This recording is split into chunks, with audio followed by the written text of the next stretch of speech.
Hello fellow sapiens, and welcome to Sleepless Homo. Whether you're here because the world is too loud, your mind is still spinning, or you're just looking for a calm place to sit with big questions, this channel is designed for you.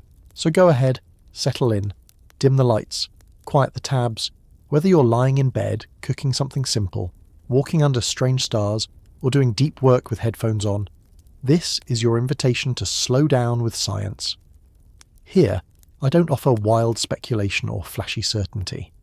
Just humble research, quiet storytelling, and the strange comfort of knowing that even extinction has a backstory. This is soft science. And if you ever find yourself drifting off mid-chapter, which honestly is kind of the point, you'll find chapter timestamps in the description so you can pick the story back up tomorrow. Because this whole story, from beginning to end, is worth it.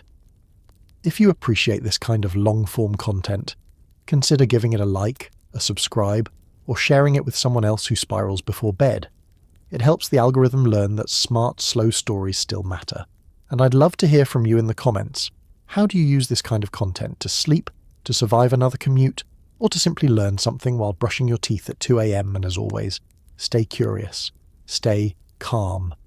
Now, let's talk about the greatest ape that ever lived, and why he didn't make it.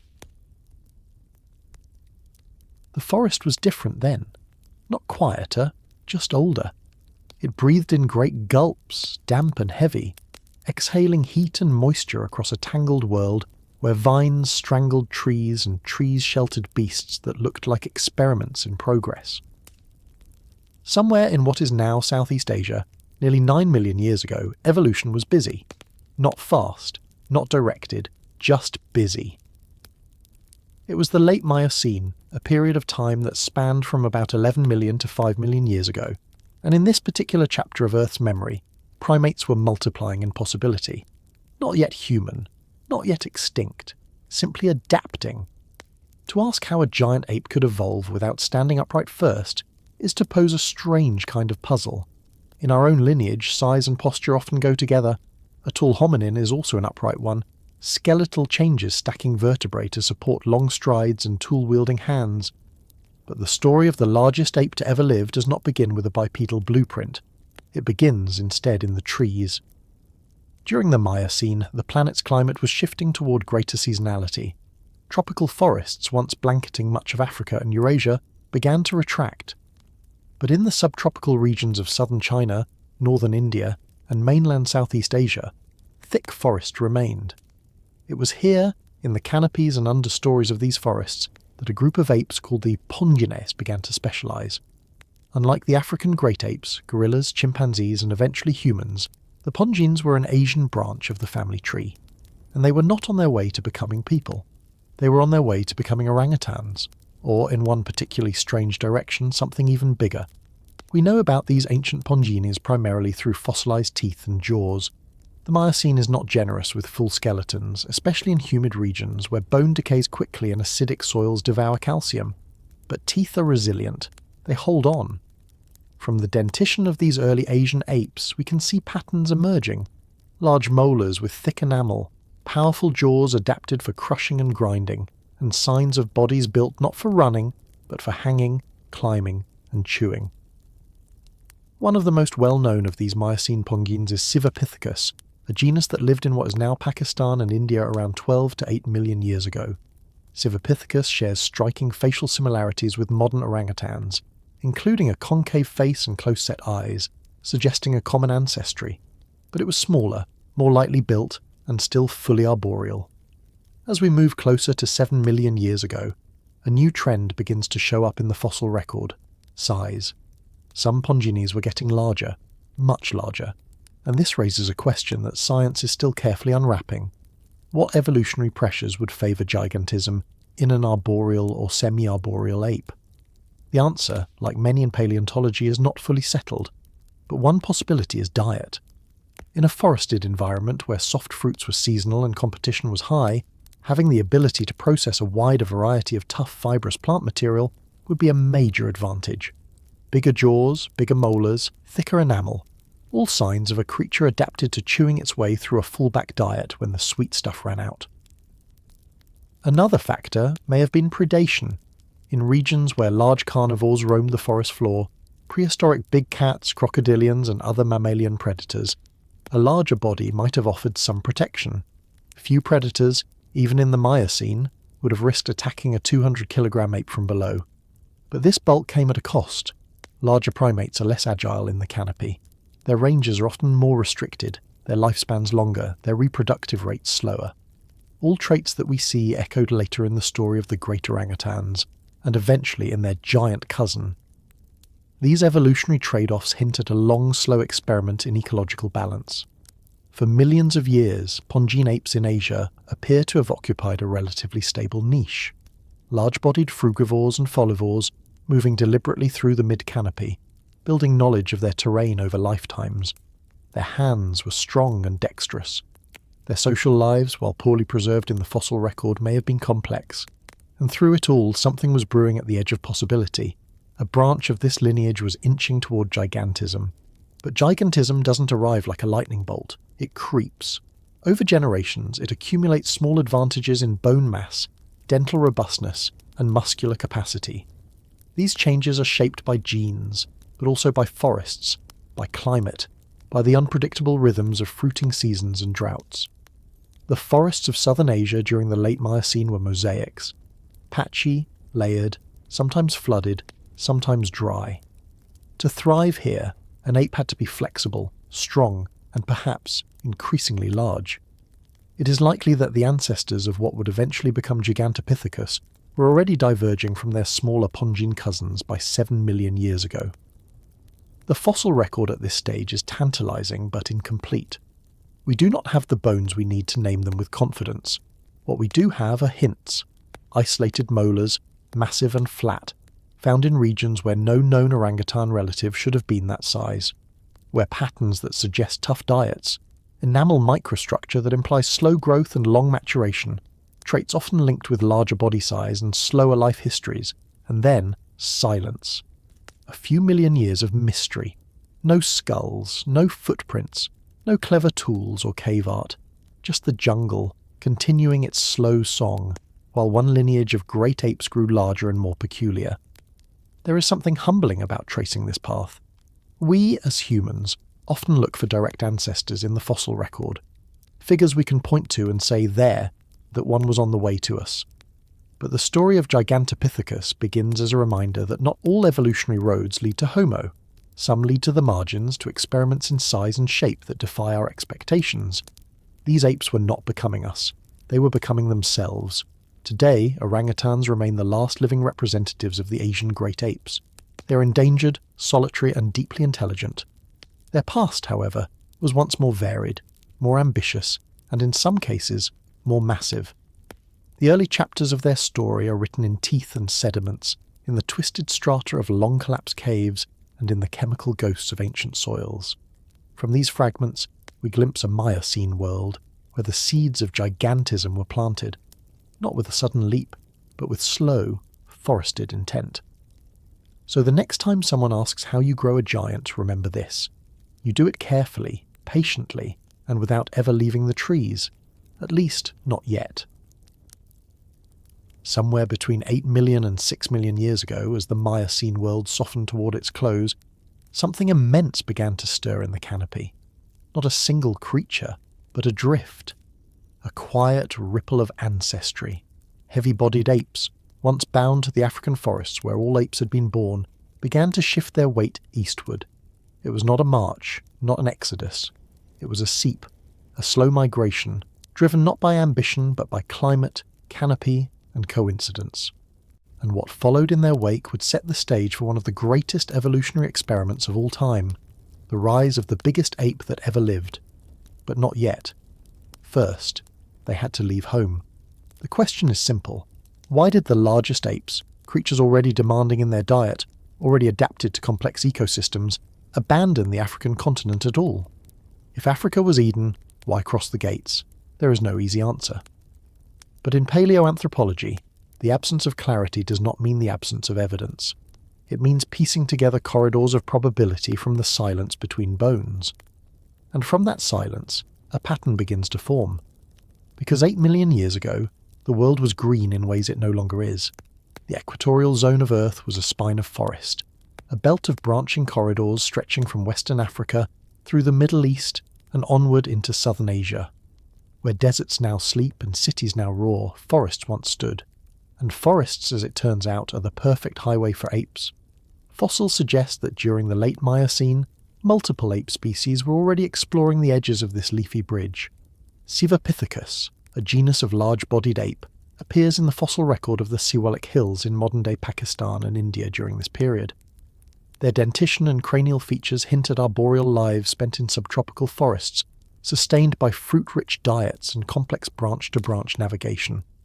These are not direct ancestors of the largest ape, but they are clues. They show that the passage east was not an isolated leap. It was a phase, a series of expansions and ecological opportunisms as ape lineages tested the far edge of their map. What enabled this movement was not just animal behaviour, but global transformation. The planet itself was changing. The collision of the Indian subcontinent with Asia had already given rise to the Himalayas millions of years earlier, and by the late Miocene, these mountains were playing a powerful role in shaping the climate of the region. Monsoon systems were intensifying. Seasonal rains carved open new niches of rainforest across parts of southern Asia. These wet corridors weren't permanent. They fluctuated with the wobble of Earth's orbit and the shifting patterns of ocean currents. But for thousands of years at a time, they would open like veins, green, fertile, and full of opportunity. For an ape willing to follow the canopy, there was room to move. There's evidence that supports these passages in the soils themselves. Palynological records, the study of fossil pollen, taken from sites across Pakistan, Yunnan province in China, and central Southeast Asia, show a blend of forest and woodland taxa consistent with mixed evergreen habitats. In regions now arid or mountainous, pollen once fell from trees adapted to moist subtropical conditions. This suggests that during those crucial windows of 8 to 6 million years ago, there were genuine belts of forest stretching across regions now broken by desert and stone. These belts were not just theoretical, they were lived in, navigated, perhaps even socially remembered by generations of primates. At the same time, tectonic shifts continued to raise the Himalayan barrier. This wasn't just a geological event, it was an atmospheric one. The uplift of the Tibetan plateau altered the jet stream and reshaped precipitation patterns across Eurasia. Some areas grew wetter, others drier. Forests responded with patchwork dynamics. In some places they withdrew, in others they surged. And it was within this unstable edge zone, where forests blinked in and out of existence, that apes began experimenting with movement. One especially important clue to this process comes not from fossils, but from comparative biogeography. The presence of shared lineages across wide regions of Asia, among primates, but also among carnivores, rodents and ungulates, implies that dispersal routes were real and usable. Faunal similarities between South Asia and Southeast Asia during the late Miocene suggest that multiple species moved in tandem, taking advantage of the same transient corridors. Apes were not marching alone, they were part of a broader ecological reshuffling, a rolling exchange between west and east. It's easy to picture this through a human lens, imagining lone pioneers charting unknown terrain. But evolution doesn't work in narrative, it works in frequency. A few individuals shift slightly east, find suitable habitat, reproduce. Their offspring push a bit further. Eventually, after enough generations, a population is established far from where it began. No ape set out to colonize Asia, but enough apes followed the fruit, followed the forest, followed each other, and ended up there anyway. We know from isotope studies in fossilized enamel that these early apes were likely reliant on C3 plants, a photosynthetic pathway common in dense forests. This dietary signature supports the idea that their movement was closely tied to humid woodland environments rather than open grassland, so wherever they went they brought the forest with them. Or rather, they followed it. When the forest expanded, they moved. When it retracted, they vanished from the record. This dynamic would continue for millions of years, shaping the limits of their survival. And eventually, though not yet, one lineage would get very large. But gigantism does not evolve overnight. It requires ecological security, ample caloric intake, and often the absence of predators or the ability to outgrow them. The Miocene was a time of primate abundance, but also of experimentation. Body plans were tested. Diets expanded, locomotion styles diversified. Among these, one branch began the slow march toward mass. It's important to note that these large-bodied migrants were not heading into an uninhabited continent. Asia already hosted a variety of primate species, from small-bodied gibbons to ground-dwelling monkeys. The incoming apes from Africa were joining an existing ecological web, not replacing it. Their success would depend on their ability to carve out new niches, not conquer old ones. And in a forest that fluctuated with climate pulses, that niche had to be flexible. One persistent idea in paleoecology is that the edges of ecosystems are the most creative. In the unstable zones, where forest meets grassland, where dry meets wet, selection pressures intensify. New behaviours emerge, new body shapes evolve. For the early migrants into Asia, these edges were everywhere. The forest corridors that allowed them to leave Africa also fragmented into ecological mosaics, challenging them to adapt at every step. Some species didn't make it. Others became regional specialists, and one of them, though we have yet to name it, laid the foundation for the largest ape the world would ever see. There's a humility in all of this. Most of these lineages left no complete skeletons. We know them from jaws, from teeth, from a few scattered postcranial fragments. Their story is inferred from enamel isotopes and pollen grains, from the depth of sediment layers and the angle of mandibles. It is not a story told in full sentences. It is a reconstruction of grunts, whispers, and half-erased footprints. But it's enough to say something important, that the migration of great apes into Asia was not a random drift. It was a response to Earth's own restlessness, to the rise of mountains, the turning of monsoons, the blooming and collapse of forest highways, and so they moved, from west to east, from the cradle of Africa to the tangled slopes of what is now China, Vietnam, Laos. What followed would be millions of years of diversification, of disappearance, and in one case, of extraordinary growth. But we are not there yet. For now, the question remains hanging in the branches. If you are a primate who never left the trees, what does it take to follow the forest across a continent? And how do you know when you've gone too far to return? There is something almost unfair about evolutionary fame. Some species become iconic before they are even fully understood, while others vanish into the sediment of memory, half forgotten even by the scientists who once named them. When it comes to the story of the great apes that once ruled the forests of Asia, this imbalance is particularly stark. Everyone has heard of the biggest one, but few know that there was another, a quiet precursor, a forgotten sibling, a possible prototype for gigantism itself. And if the fossil record has any say in the matter, the first known giant ape may not have been the towering behemoth of southern China at all. It may have been something older, something Indian, something called Gigantopithecus Giganteus. The name itself feels like a strange redundancy, as if someone were trying to say giant ape. But in reality it reflects a moment of taxonomic humility. When the remains of this earlier species were discovered in the Indian subcontinent, they appeared to share many features with their more famous relative: large teeth, thick enamel, and massive jaws, yet also differed just enough to suggest a separate evolutionary experiment, and perhaps a failed one. The fossils that led to its classification emerged from the Siwalik hills of northern India and Pakistan, a region that has yielded a surprising number of Miocene and Pliocene primate remains.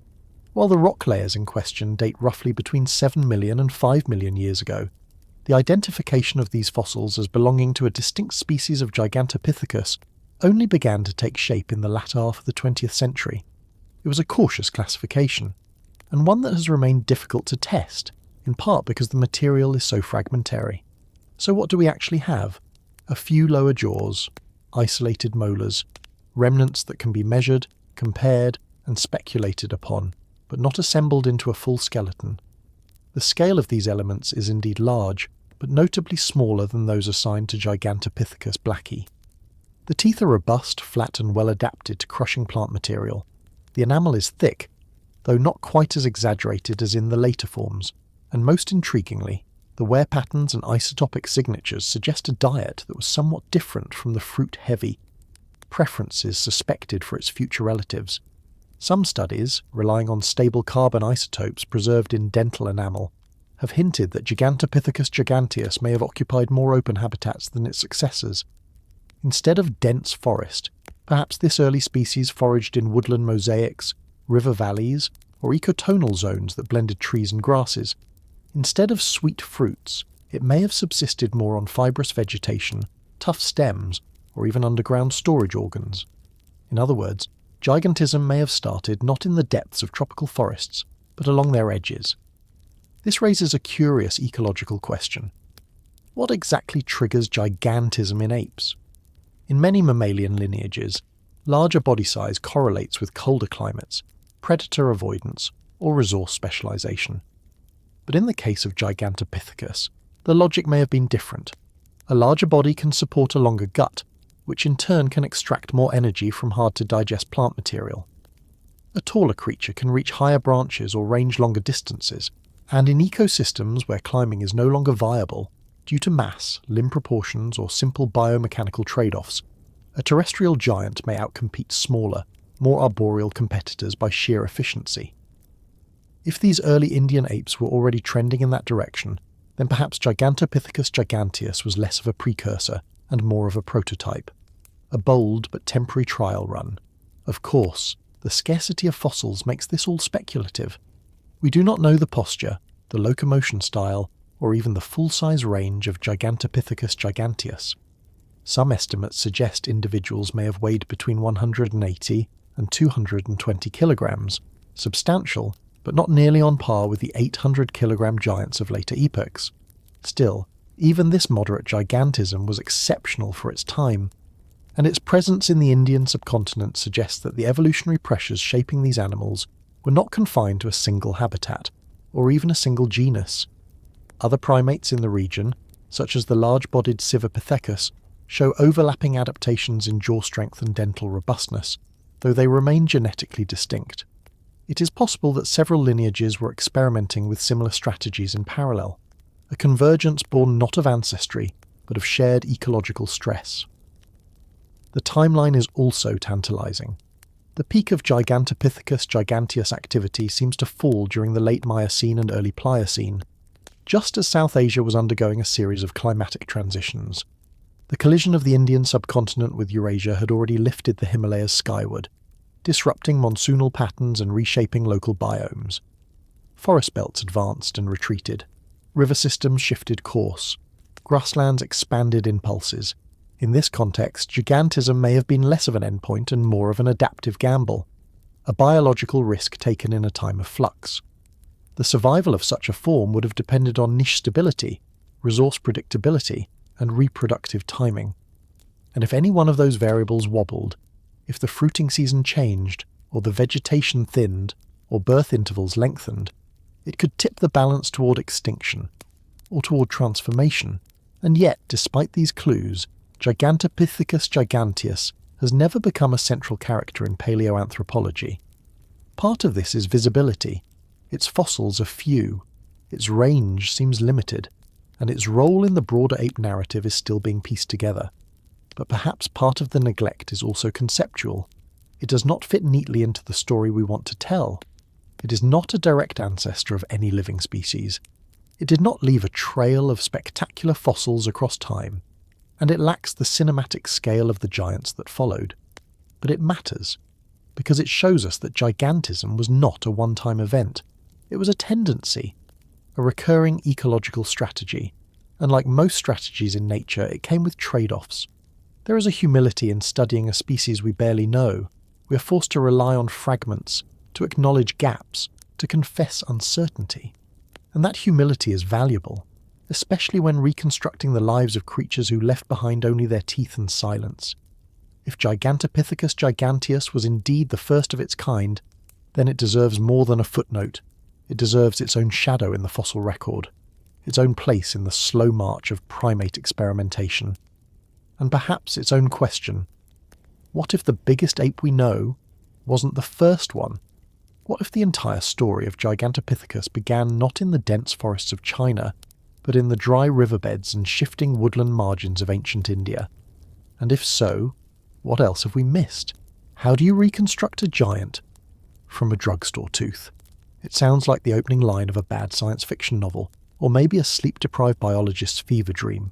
But that is, in a strangely literal sense, exactly how the story of the largest known ape began, not in a jungle excavation or a high-tech lab, not even in the field notebooks of a well-funded research team. No, it started in a pharmacy, a Chinese apothecary to be more precise, one that sold powdered fossils under the name dragon teeth. The belief that fossil bones carried curative powers was not new, even in the early 20th century. In traditional Chinese medicine, ancient bones unearthed from the earth were ground into powder and prescribed for a variety of ailments, from internal heat to fevers, dizziness, and even madness. Nobody knew, of course, that they were chewing on fragments of Miocene mammals or Pleistocene megafauna. The bones were only ever part of the mythological past, dragon bones, not primate relics. And for thousands of years, that was enough. Then, in the year 1935, a Dutch-German paleontologist named Gustav Heinrich Ralph von Koenigswald walked into one of these pharmacies. He was in Hong Kong at the time, hunting not for medicine but for evidence, clues from the deep evolutionary past that might explain the early story of humans and our close relatives. Like many of his colleagues, he had learned that apothecaries were often the final destination of fossils accidentally unearthed by farmers, miners and villagers across China. So he bought what he could. Among the usual mammalian teeth and jaws, there were 2 molars that stopped him cold. They were enormous, bigger than anything he had ever seen in a living ape, and they looked suspiciously familiar. To a trained eye, they bore the unmistakable morphology of a great ape: thick enamel, broad chewing surfaces, and complex ridges designed for grinding rather than slicing. But they were far too big to belong to a gorilla, chimpanzee, or even the orangutan. They looked, in fact, like someone had taken a normal ape molar and inflated it to twice its usual size. Von Koenigswald did not leap to conclusions. He knew enough to avoid overstatement, but the implications were impossible to ignore. Somewhere, in the humid shadows of ancient Asia, there had lived an ape of unthinkable proportions. He named it Gigantopithecus Blacki. The genus name was almost inevitable, Gigantopithecus, meaning quite literally giant ape. The species name, Blacki, was given in honour of Davidson Black, a Canadian-born anatomist whose work in China had helped define the field of paleoanthropology in East Asia before his early death. Naming it was the easy part. Proving it existed would be much harder. The problem, of course, was provenance. Fossils sold in pharmacies rarely came with coordinates. There were no excavation records, no layers of soil to study, no clues about context. Just isolated teeth, separated from space and time, their original cave homes lost to history and commerce, and yet those teeth kept showing up. Throughout the late 1930s and into the 1940s, more were recovered, some still in circulation in medicinal markets, others reportedly smuggled out of caves by locals and collectors. Eventually, the source regions were traced back to the southern provinces of Guangxi and Guangdong, subtropical areas of China rich in limestone karst and fossil-filled caves. These regions were known for their labyrinthine cave systems, many of which had never been systematically explored by scientists. It would take decades, and more than one stroke of luck, to begin unearthing the creature's true story. By the mid-20th century, the early trickle of teeth had become a genuine fossil stream. In the year 1956, 21 years after von Koenigswald's first discovery, scientists officially excavated the first remains of Gigantopithecus Blacki from a known geological context. The site was Haidong Cave, meaning dark cave in Chinese, and it lived up to its name.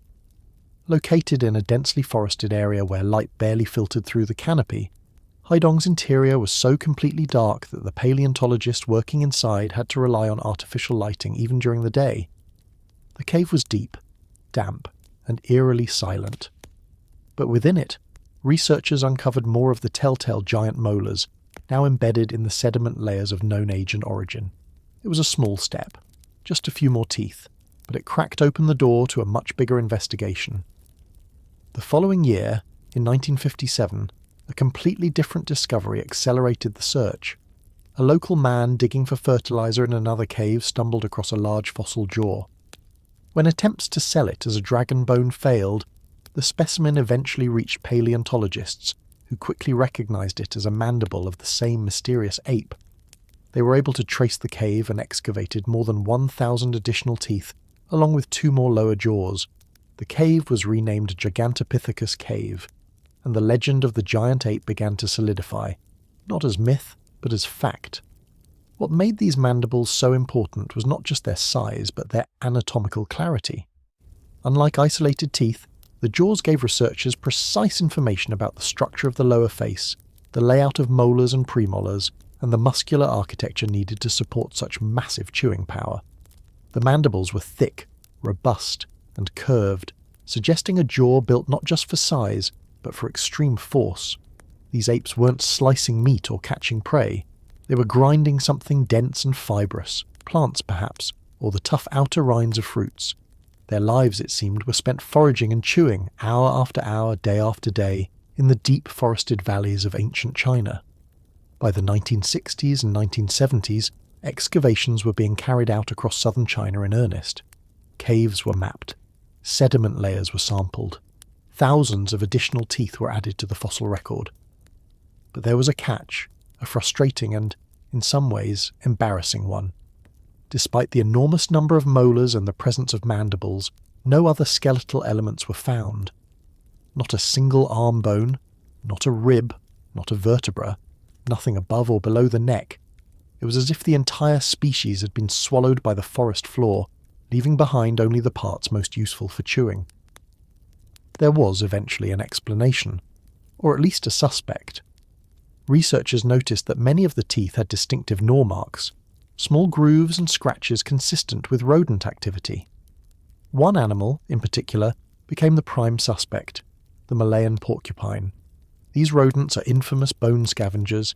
They chew on bones to obtain minerals, particularly calcium and phosphorus, and are known to drag even large skeletal fragments back to their burrows. Fossil porcupine dens from the region are littered with half-gnawed remains of other species, and since they avoid tooth enamel, it makes sense that Gigantopithecus molars, the hardest, most enamel-rich parts of the skeleton, were all that survived. This doesn't mean porcupines ate every bone the giant ape ever dropped, but it adds another layer of difficulty to reconstructing the full body of Gigantopithecus Blacki. In a region where thick vegetation, acidic soils, and bone-eating rodents all work against fossil preservation, finding a complete skeleton becomes a race against time and biology. The dense caves of southern China preserve well only what was buried quickly and protected fiercely. And for now, those buried secrets remain largely tooth-shaped. Still, from the growing sample of molars and jaws, researchers have been able to establish that Gigantopithecus Blacki was present in southern China as early as 2 million years ago, with some fossil layers extending through the 1.5 million year mark. This means the species survived for an extended window, across multiple climate cycles and ecological transitions. It was not a fleeting experiment, it was a sustained lineage, embedded in the forested ecosystems of East Asia for hundreds of thousands of years. In the early phases of its appearance, Gigantopithecus Blacki seemed to favour subtropical lowland forests, areas with high rainfall, dense vegetation, and a year-round supply of fruits and fibrous plant matter. Caves like Liucheng and Juyuan yielded additional fossil sites, reinforcing the idea that this ape was once widespread across the karst regions of southern China. The exact range is still debated, as fossils found farther south in Thailand and Vietnam have not been definitively attributed to the same species. But within China, its footprint, or perhaps more accurately its dental imprint, is unmistakable. The question of course remains, why teeth? Why so many, and why nothing else? And how much can you truly infer from a few scattered jaws? The truth is, more than you might expect, but never enough. Teeth are durable, informative and distinct. They preserve isotopic signatures of diet. They show wear patterns that hint at behaviour. They differ subtly between sexes, suggesting levels of sexual dimorphism. But they do not walk. They do not climb. They do not nest or forage or rear offspring. For that, we still rely on inference, caution, and a growing web of comparative data from other great apes. What we have, then, is a giant with no face, a titan of the forests whose existence is carved into enamel, but whose eyes and limbs and movements remain a mystery. Gigantopithecus. Blacki rose quietly in the fossil record, tooth by tooth, long after it had already vanished from the earth. It left no footprints in mud, no tools in the soil, no bones with which to reconstruct its spine or stance. Only dragon teeth, traded as medicine, discovered by accident, and now housed in the drawers of museums and research collections across the world. And the haunting question lingers: if this is all that remains of the biggest ape to ever live, what else have we already lost, unrecognised, ground to dust, or swallowed in the name of myths? Because sometimes the most important species in history are the ones that first appear not in textbooks, but in a jar behind the counter. It is strangely poetic in the quiet world of paleontology that entire species vanish into the dirt, leaving behind a single molar. Not a skull, not a skeleton, not even a toe, just a single fossil tooth the size of a bottle cap, with a chewing surface that looks like it's been through several millennia of hard labour. And from that, from enamel ridges and microscopic scratches, we attempt something audacious. We try to reconstruct behaviour, diet, movement, environment, evolution, sometimes even extinction, from the fossil equivalent of a leftover lunch plate. Welcome to the most humbling part of the job. The fossil record of Gigantopithecus Blacki is overwhelmingly dental. As of now, there are more than 2,000 known teeth attributed to this mysterious ape, along with only 4 mandibles. That's it. No skull, no postcranial bones, nothing with knees, hips, or elbows, no eye sockets to hint at expression, no ribs to suggest lung size or breath control, no fingers, no toes, no spine, just the bite.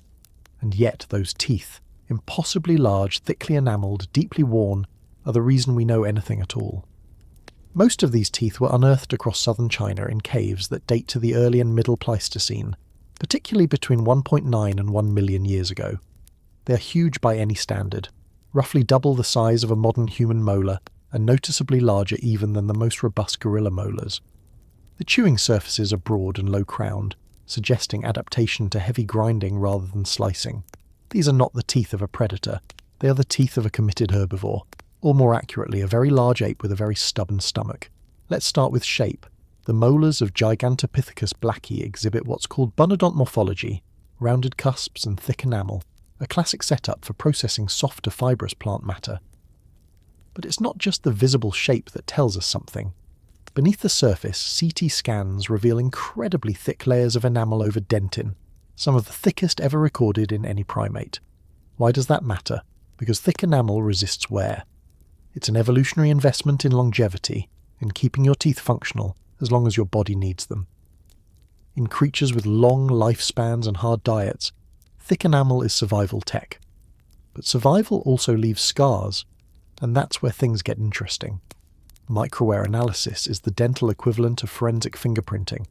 Under high-powered microscopes, paleontologists can examine the tiny scratches, pits, and wear patterns left on the surface of teeth during life.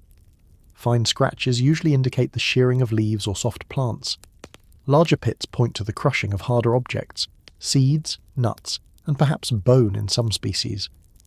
The molars of Gigantopithecus Blacki, however, tend to show complex microwear signatures, both large pits and heavily abraded surfaces. That suggests a varied and abrasive diet, with components that were not only tough but perhaps covered in grit. Think roots dug from the forest floor, stems stripped of bark, or even fruits with coarse skins. But before we picture this animal gnawing on anything it could find, there's more to the story. Isotopic analysis, another tool in the dental detective kit, adds a layer of precision. Specifically, researchers use stable carbon isotope ratios preserved in tooth enamel to determine whether an animal ate mostly C3 plants, trees, fruits, leaves, or C4 plants, grasses, sedges. The teeth of Gigantopithecus Blacki consistently show a strong C3 signal, pointing to a forest-based diet dominated by fruits and leaves, not open grass grazing. This places it ecologically in closed canopy subtropical forests, not savannas or mixed environments. And while that may sound comfortable, it actually sets up a biological trap. More on that later. More. Let's dig even deeper, literally. Some researchers have recovered phytoliths from Gigantopithecus tooth calculus. Phytoliths are tiny silica structures formed inside plants, especially grasses and bamboos. They embed themselves in tartar and can survive for millions of years. In several specimens, phytolith analysis has revealed high concentrations of woody plant microfossils, including those associated with fig species and possibly bamboo. This has led to recurring speculation that Gigantopithecus Blacki might have been a bamboo specialist, in the same way that giant pandas are today. That's a tempting narrative. Two oversized, regionally restricted mammals gnawing their way through Chinese forests. But the evidence doesn't quite seal the case. First, the micro-wear patterns of Gigantopithecus don't match those of known bamboo specialists. Animals that rely on tough fibrous monocots like bamboo tend to show specific wear marks, high rates of tooth chipping, pronounced edge blunting, which Gigantopithecus mostly lacks. Second, its teeth, while large and flat, are not well suited for slicing the outer rind of bamboo culms. Instead, they are optimized for slow crushing and grinding.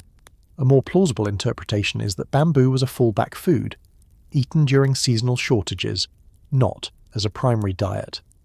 The dominant food type, based on wear, isotopes and plant residue, seems to have been fruit, lots of fruit, possibly large, soft-fleshed seasonal fruits supplemented with leaves and tubers when necessary. This places Gigantopithecus closer in foraging strategy to chimpanzees or gibbons than pandas or gorillas. What about variation over time? Interestingly, there is some. Fossils from older strata, closer to 1.9 million years ago, tend to show simpler enamel surface patterns and fewer stress-related pits. By contrast, molars from more recent deposits, nearer to 1 million years ago, show increased complexity, greater enamel thickness, and more abrasion damage. This could reflect a dietary shift in response to climate-driven habitat changes, with Gigantopithecus adapting its foraging strategy to cope with reduced fruit availability and harder fallback foods. In other words, its teeth got tougher because its environment got tougher. Whether that trajectory continued or ultimately failed is something best saved for later. One final mystery. The molars show significant size variation between individuals, suggesting pronounced sexual dimorphism. Some teeth are truly enormous, while others, though still large, are noticeably smaller. This pattern, larger males, smaller females, is common in great apes and often implies a social structure with male-male competition. Large males may have competed for access to fruit-rich territories or mating partners. If true, this means Gigantopithecus Blacki was not only a megaherbivore, but a socially complex one, with behaviour patterns that shaped its dental evolution just as much as the forest did. So where does all this leave us? With a set of tools, enamel maps, isotopes, plant fossils, wear patterns, even tartar. Each tells a slightly different part of the story, and yet we're still essentially studying a ghost through its bite marks. The data we have point to a highly specialised frugivore, a massive ape navigating a forest world rich in soft plant matter but limited in calories per kilogram. Its survival strategy depended on access to huge volumes of ripe fruit, along with fallback foods like leaves, bark, and maybe bamboo. This is a narrow ecological niche, and like all narrow niches, it is vulnerable. The haunting question is not whether Gigantopithecus had good teeth. It did, some of the best in primate history. The question is whether good teeth were enough. Can a well-adapted molar outlast a shifting climate? Can an animal whose entire body was built around grinding fruit adapt fast enough when the fruit disappears? At what point does specialization become a trap? For now, the teeth remain, but the ape is gone. And the jungle, as always, keeps its secrets. How do you study legs when you've never found a femur? This is the fundamental question that haunts every attempt to picture the body of Gigantopithecus Blacki. We know its teeth. We know its jaw. We even know something about its diet and the forest world it called home. But when it comes to its limbs, its stance, its movement, its presence on the landscape, we are working in near darkness. No thigh bones, no foot bones, no spine, no clues that would normally allow paleontologists to say anything certain about locomotion or posture. And yet, in a quiet way, we still have hints. Because when a primate reaches the size of Gigantopithecus, gravity itself becomes a kind of clue. This particular mystery begins not with bones, but with mass. Based on the dimensions of the lower jaw and the scale of its molars, most estimates place adult male Gigantopithecus Blacki somewhere between 200 and 300 kilograms. Some reconstructions push higher, up to 500 kilograms at the extreme, but even the conservative estimates make it one of the heaviest primates to ever live, well over twice the average weight of a modern gorilla. And while the teeth and mandibles don't give us the full body plan, they do lock in a few constraints. Gigantopithecus was not a light, agile climber. It was too large, too heavy, and too dependent on the forest floor to be anything but terrestrial. To understand why, we have to look at how mass scales in animals. In biology, this is sometimes called allometric scaling, and it refers to the way body parts change in proportion to each other as size increases. It turns out if you double an animal's length, you more than double its volume, and you dramatically increase the demands on its bones and muscles.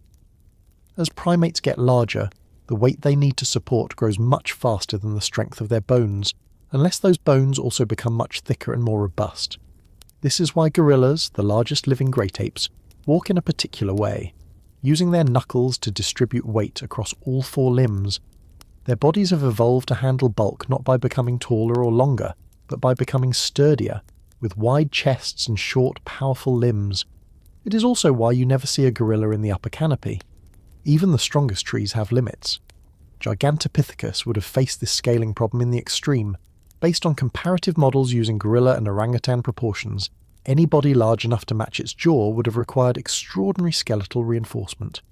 Some researchers suggest it had a barrel-like chest, thick forelimbs, and a spine built more like a bridge than a pole. All adaptations to a gravity-bound life. Others propose it moved like an overbuilt version of a modern orangutan, but on the ground, supporting its mass with slow, deliberate knuckle walking or perhaps even fist walking like some modern chimpanzees do. These are not definitive answers, of course. We are still trying to guess the posture of a species we've never seen stand up. But the physics of mass tell us that climbing, leaping and swinging were likely out of reach. The jungle it lived in confirms this. From approximately 2 million to 800,000 years ago, southern China was home to subtropical forests with thick undergrowth, seasonal rainfall and towering bamboo stands. Within this environment, food may have been abundant, but it was patchy. The densest sources of vegetation and fruit were often located low to the ground, in shrub layers and young bamboo shoots. For a heavy-bodied herbivore, this meant that survival didn't require climbing, it required staying close to the roots. The most efficient foraging strategy was not vertical exploration, but lateral movement across the forest floor. And yet, this leads to another problem. Gigantopithecus was huge, but it was also vulnerable to overheating. Large bodies generate and retain more heat, especially in humid environments. One of the challenges in reconstructing the life of a forest floor primate this massive is accounting for thermoregulation. Gorillas solve this, in part by living in high-altitude forests where temperatures are cooler, and by limiting activity during the hottest hours of the day. Gigantopithecus may have followed similar rhythms, resting during peak heat, moving slowly in the morning and evening, and using shaded forest interiors as natural shelters. Its very bulk required careful pacing. Some of these behaviours can be inferred from comparative anatomy. In 2017, a study on locomotor evolution in large-bodied apes noted that body size correlates strongly with terrestriality in modern primates. The larger the ape, the more time it spends on the ground. Even orangutans, which are predominantly arboreal, descend more often as they get older and heavier. Males in particular tend to become semi-terrestrial, relying on large branches and forest clearings rather than swinging from tree to tree. This shift from arboreal to terrestrial locomotion appears to be an inevitable outcome of reaching a certain mass threshold, and once that threshold is passed, evolution is constrained. You're now a creature of the ground. In Gigantopithecus, this shift seems to have occurred early and thoroughly. Unlike many apes, it does not appear to have maintained a mixed locomotor strategy. The absence of postcranial fossils makes this an assumption, but a necessary one. All evidence points to a life lived on solid earth. There are no wear patterns on the teeth that suggest constant high-fruit foraging from the canopy. There are no signs of the muscle attachments that would be required for climbing or brachiation. And the distribution of fossil finds, limited almost entirely to cave-associated sediments, suggests that this was an animal that navigated its world not from above but from within it. The lack of limb fossils, frustrating as it is, may even reinforce this point. Forest floor dwellers are more likely to die and decompose in open terrain, where scavengers and erosion quickly scatter remains. Without the protection of caves or overhangs, bones break down faster, and large animals are often dismantled by taphonomic processes before fossilization can occur. This could help explain why we have so many teeth and jaws, the hardest, most durable parts, but no arms or legs. The skeletons were simply never given the chance to fossilize. There's also a behavioral element. Gigantopithecus may have avoided caves altogether. It had no need for shelter from aerial predators, no reason to seek elevation, no climbing anatomy to help it reach dry spaces during monsoon seasons. It probably bedded down in thickets or lowland clearings, using its size as its defence and its diet as its compass. If it did die in caves, as some have proposed, those remains might have been transported there post-mortem by rodents or carnivores, which sometimes collect bones or drag them into sheltered places, but there is no sign that caves were part of its life, only of its afterlife. All of this creates a portrait, however incomplete, of a grounded giant, not an upright walker, not a forest gymnast, but a slow, ponderous, deeply terrestrial browser. It fed close to the soil. It moved with gravity, not against it. And it reminds us quietly that bipedalism is not the inevitable path for primates. Gigantopithecus solved its ecological puzzle without ever needing to stand tall. It simply got bigger. This may seem like an evolutionary dead end, but it isn't. In fact, in terms of body size alone, Gigantopithecus was a success. It pushed the great ape blueprint to its maximum physical expression. It achieved gigantism not through violence or speed, but through patient adaptation to a niche that favoured scale over agility. That we do not yet know how it walked is not a failure of science. It's a reminder of how little survives the past. We must rebuild ancient bodies from fragments and inference, from tooth enamel and bone curvature, from comparative models and cautious equations. And we do so with humility, because it is entirely possible that Gigantopithecus moved in ways no living ape does, that it combined features in proportions we haven't yet guessed, that it was neither gorilla nor orangutan in posture but something in between. Until a femur is found, or a vertebra, or a scapula, we will not know how its joints aligned or how its muscles pulled. We are studying legs with no legs to study. So we ask instead, what does gravity do to a primate? What does mass demand of anatomy? And what is the price of staying on the ground when everything else is climbing? The answers, like the bones, are still buried. Somewhere in the dark soils of southern China, the story of how a giant moved waits to be unearthed.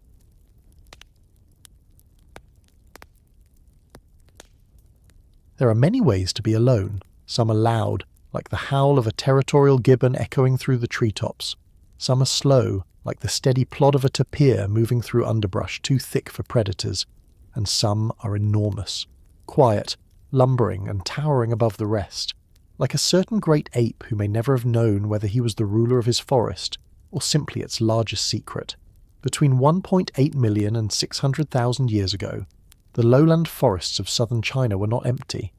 They were noisy, shifting, tangled mosaics, alive with mammals, birds and reptiles all making their slow adaptations to the climate swings of the mid-Pleistocene. These forests were not static jungles. They were patchworks. Dense canopies shaded pockets of wetland and bamboo thicket, which in turn gave way to open glades, dry ridges, and seasonally shifting food corridors. Within this patchwork, Gigantopithecus Blacki thrived. But he was not alone. In fact, it is the complexity of this forest community that helps us understand how such a large ape could survive at all. One of the most significant neighbours to Gigantopithecus were the colobine monkeys, leaf-eating primates like langurs and snub-nosed monkeys, some of which still live in China today. Their teeth, specialised for fermenting fibrous plant matter, are found throughout fossil-bearing cave layers from Guangxi and Yunnan provinces. These primates were not competitors to the giant ape. They lived higher in the canopy and fed on different food resources. But they are important for what they reveal: a forest layered in vertical diversity. That is, a habitat where food and species were stratified by height, weight, and motion. Langurs darted between high branches. Gibbons, if present in the region during this window, would have swung between trunks with brachiating grace. Meanwhile, Gigantopithecus, with his hundreds of kilograms of muscle and bone, stayed below. That vertical partitioning may have reduced direct competition and allowed multiple primate species to coexist. Below the primates, the forest floor belonged to creatures like wild boars, pangolins, porcupines, and even smaller deer-like ungulates. Fossil evidence from nearby layers often includes these animals, whose bones, like those of Gigantopithecus, are preserved mostly in cave sediments. While Gigantopithecus was not a predator, These smaller mammals represent a critical layer of the ecosystem's biomass. Their survival and population patterns give clues to the overall productivity of the landscape. If there was enough food to support herbivores of all sizes, from 30-kilogram piglets to half-ton apes, then the system was working. But the food chain didn't stop there. Carnivores were present too.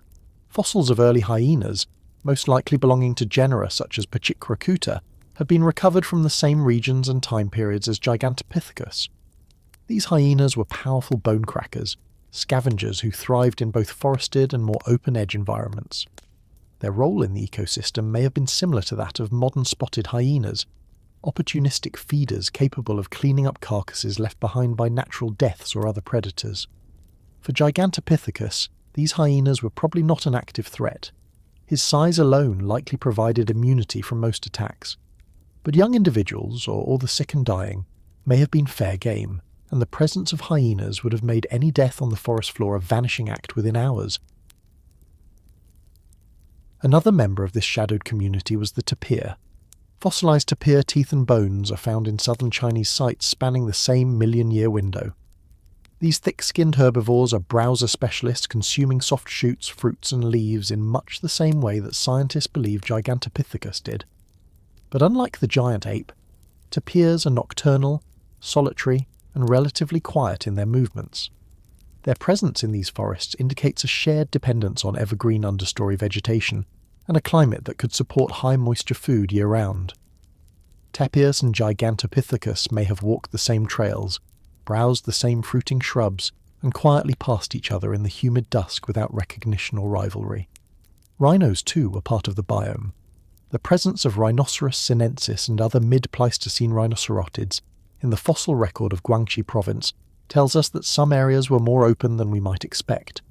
Rhinos prefer edge habitats, places where forest meets grassland, or where seasonal variation creates temporary open glades.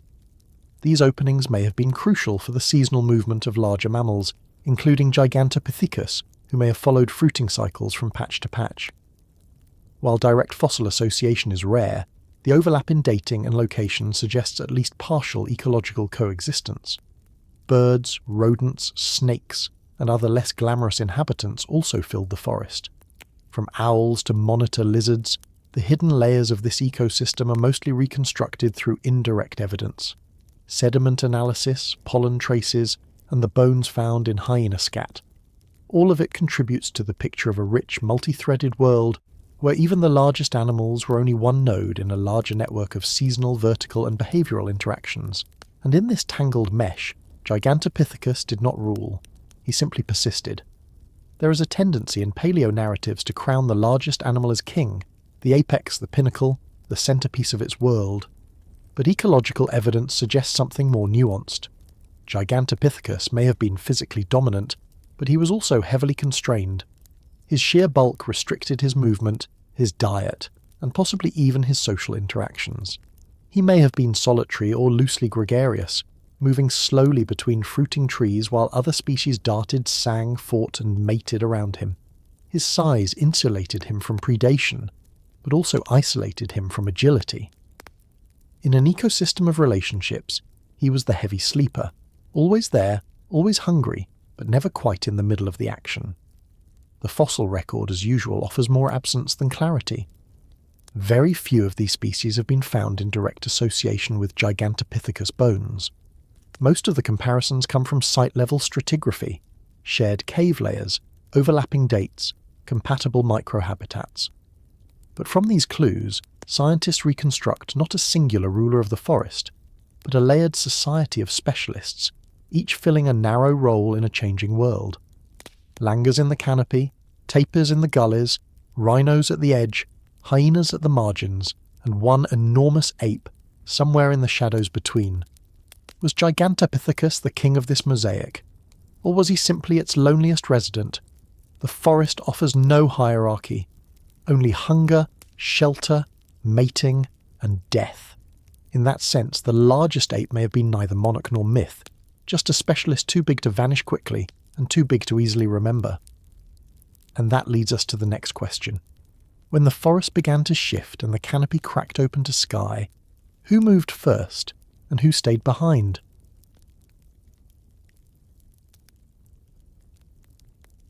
If you set out to reconstruct the largest ape that ever lived, you might expect to begin with something impressive.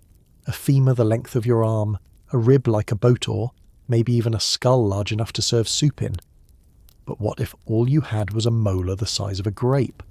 What if the greatest of apes left behind only his smile, and the rest of his story had to be chiselled from nothing but absence?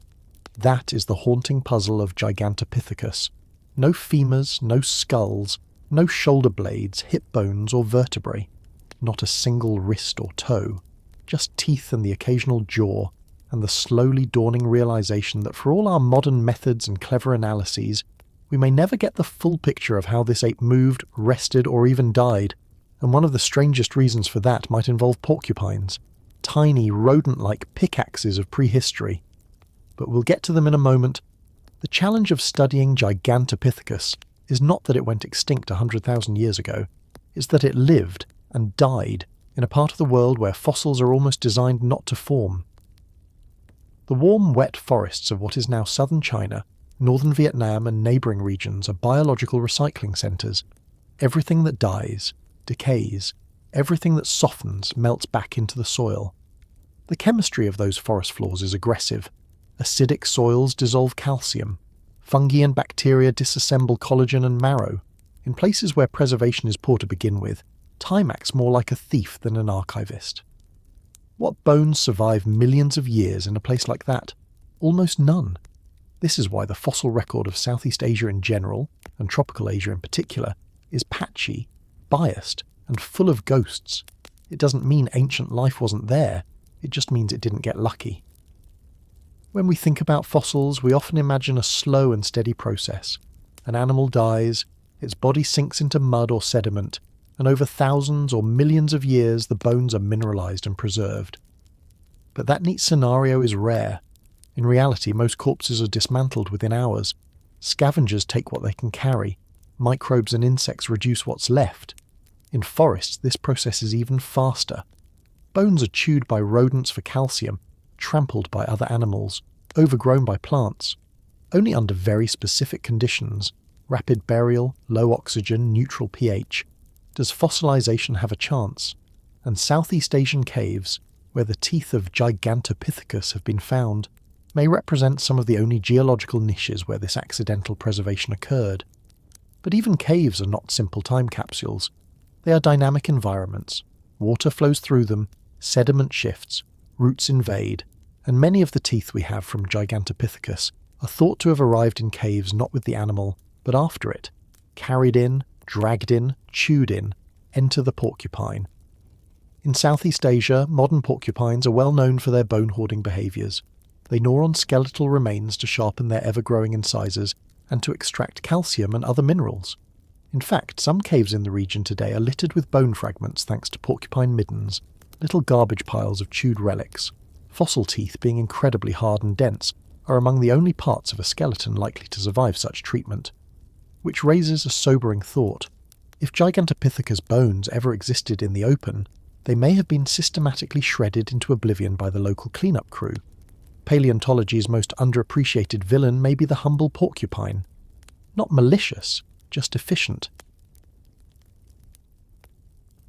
But porcupines aren't the only factor here. Taphonomy, the study of what happens to organisms after death, is a brutal science. It teaches us that fossilization is the exception, not the rule. And this exception often favours small, dense, mineral-rich parts of the skeleton. Teeth, for example, have the highest preservation potential of any body part. They are already partially mineralized, they resist decay, and they are small enough to be carried and buried in protected environments like sediment-filled caves. This is why we have thousands of Gigantopithecus teeth, but not a single confirmed limb. It's not necessarily that the bones didn't exist, it's that they didn't stand a chance. We also have to remember the role of the animal's own behaviour. If Gigantopithecus preferred dense, humid forest habitats far from cave systems, then their corpses may have rarely ended up anywhere conducive to fossilization.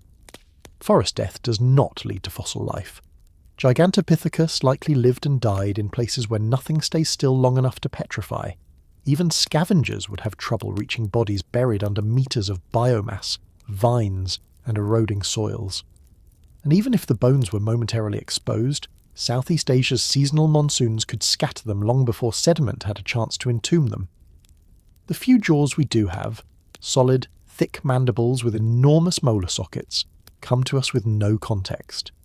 We don't know how the individuals died. We don't know what parts of their skeletons were lost on the way to us. Many of the earliest finds were discovered in apothecary shops, sold as dragon teeth in traditional medicine markets. Even today, the most important specimens come from cave floors with complicated stratigraphy and uncertain provenance. In science terms, it's a mess. A precious mess, but a mess nonetheless. Attempts have been made to use modern analogues to estimate what the rest of Gigantopithecus might have looked like. Researchers scale up from gorilla proportions or model body mass from jaw dimensions. But these are educated guesses, not confirmations. Until someone finds a limb, a vertebra or a pelvis, we are extrapolating from a bite radius. And even that may be misleading. Evolution doesn't scale bodies linearly. A giant molar doesn't guarantee a giant thigh bone in the same ratio, especially when the species in question may have been a dietary specialist or adapted to unique ecological niches. So here we are, in the 21st century, using micro-CT scanners, stable isotope analysis, and trace element chemistry to study a few dozen ancient molars and hope that somewhere, buried under the roots of a bamboo forest or tucked into a collapsed limestone chamber, the rest of the animal is waiting. But time is not on our side. The longer the forest erodes, the longer the monsoon flows, the more likely it is that any remaining bones are already gone. Not maliciously, just quietly. Forgotten by geology, and perhaps chewed to dust by rodents with a calcium deficiency. What does it mean when the greatest of apes left almost no trace of his frame behind? Does it make him less real? Or more hauntingly present, known only by what's missing, like a silhouette cut from the sediment of time? In paleontology, silence is sometimes louder than discovery. And absence, especially when total, speaks not to mystery, but to process. The process of rot, of scavenging, of time flowing over memory and turning giants into powder. If we ever find a Gigantopithecus femur, it will change everything. Locomotion, posture, mass, even the shape of the forest it once walked through, all would become clearer. But if we never find it, the silence is still data. A body that left only its mouth behind reminds us that Earth remembers selectively. Not kindly, not fully, just enough to make us ask better questions. And so we keep asking, where did the bones go? Why are the teeth still here? And what other creatures, spiny or otherwise, might be standing between us and the fossilized truth? Imagine trying to weigh a ghost, not a spooky sheet floating in the attic kind of ghost, but something far stranger. A creature that once shook the jungle floor with its footsteps, yet today leaves us only with its molars. Welcome to the quiet absurdity of reconstructing the largest ape in Earth's history using only what's left of its mouth.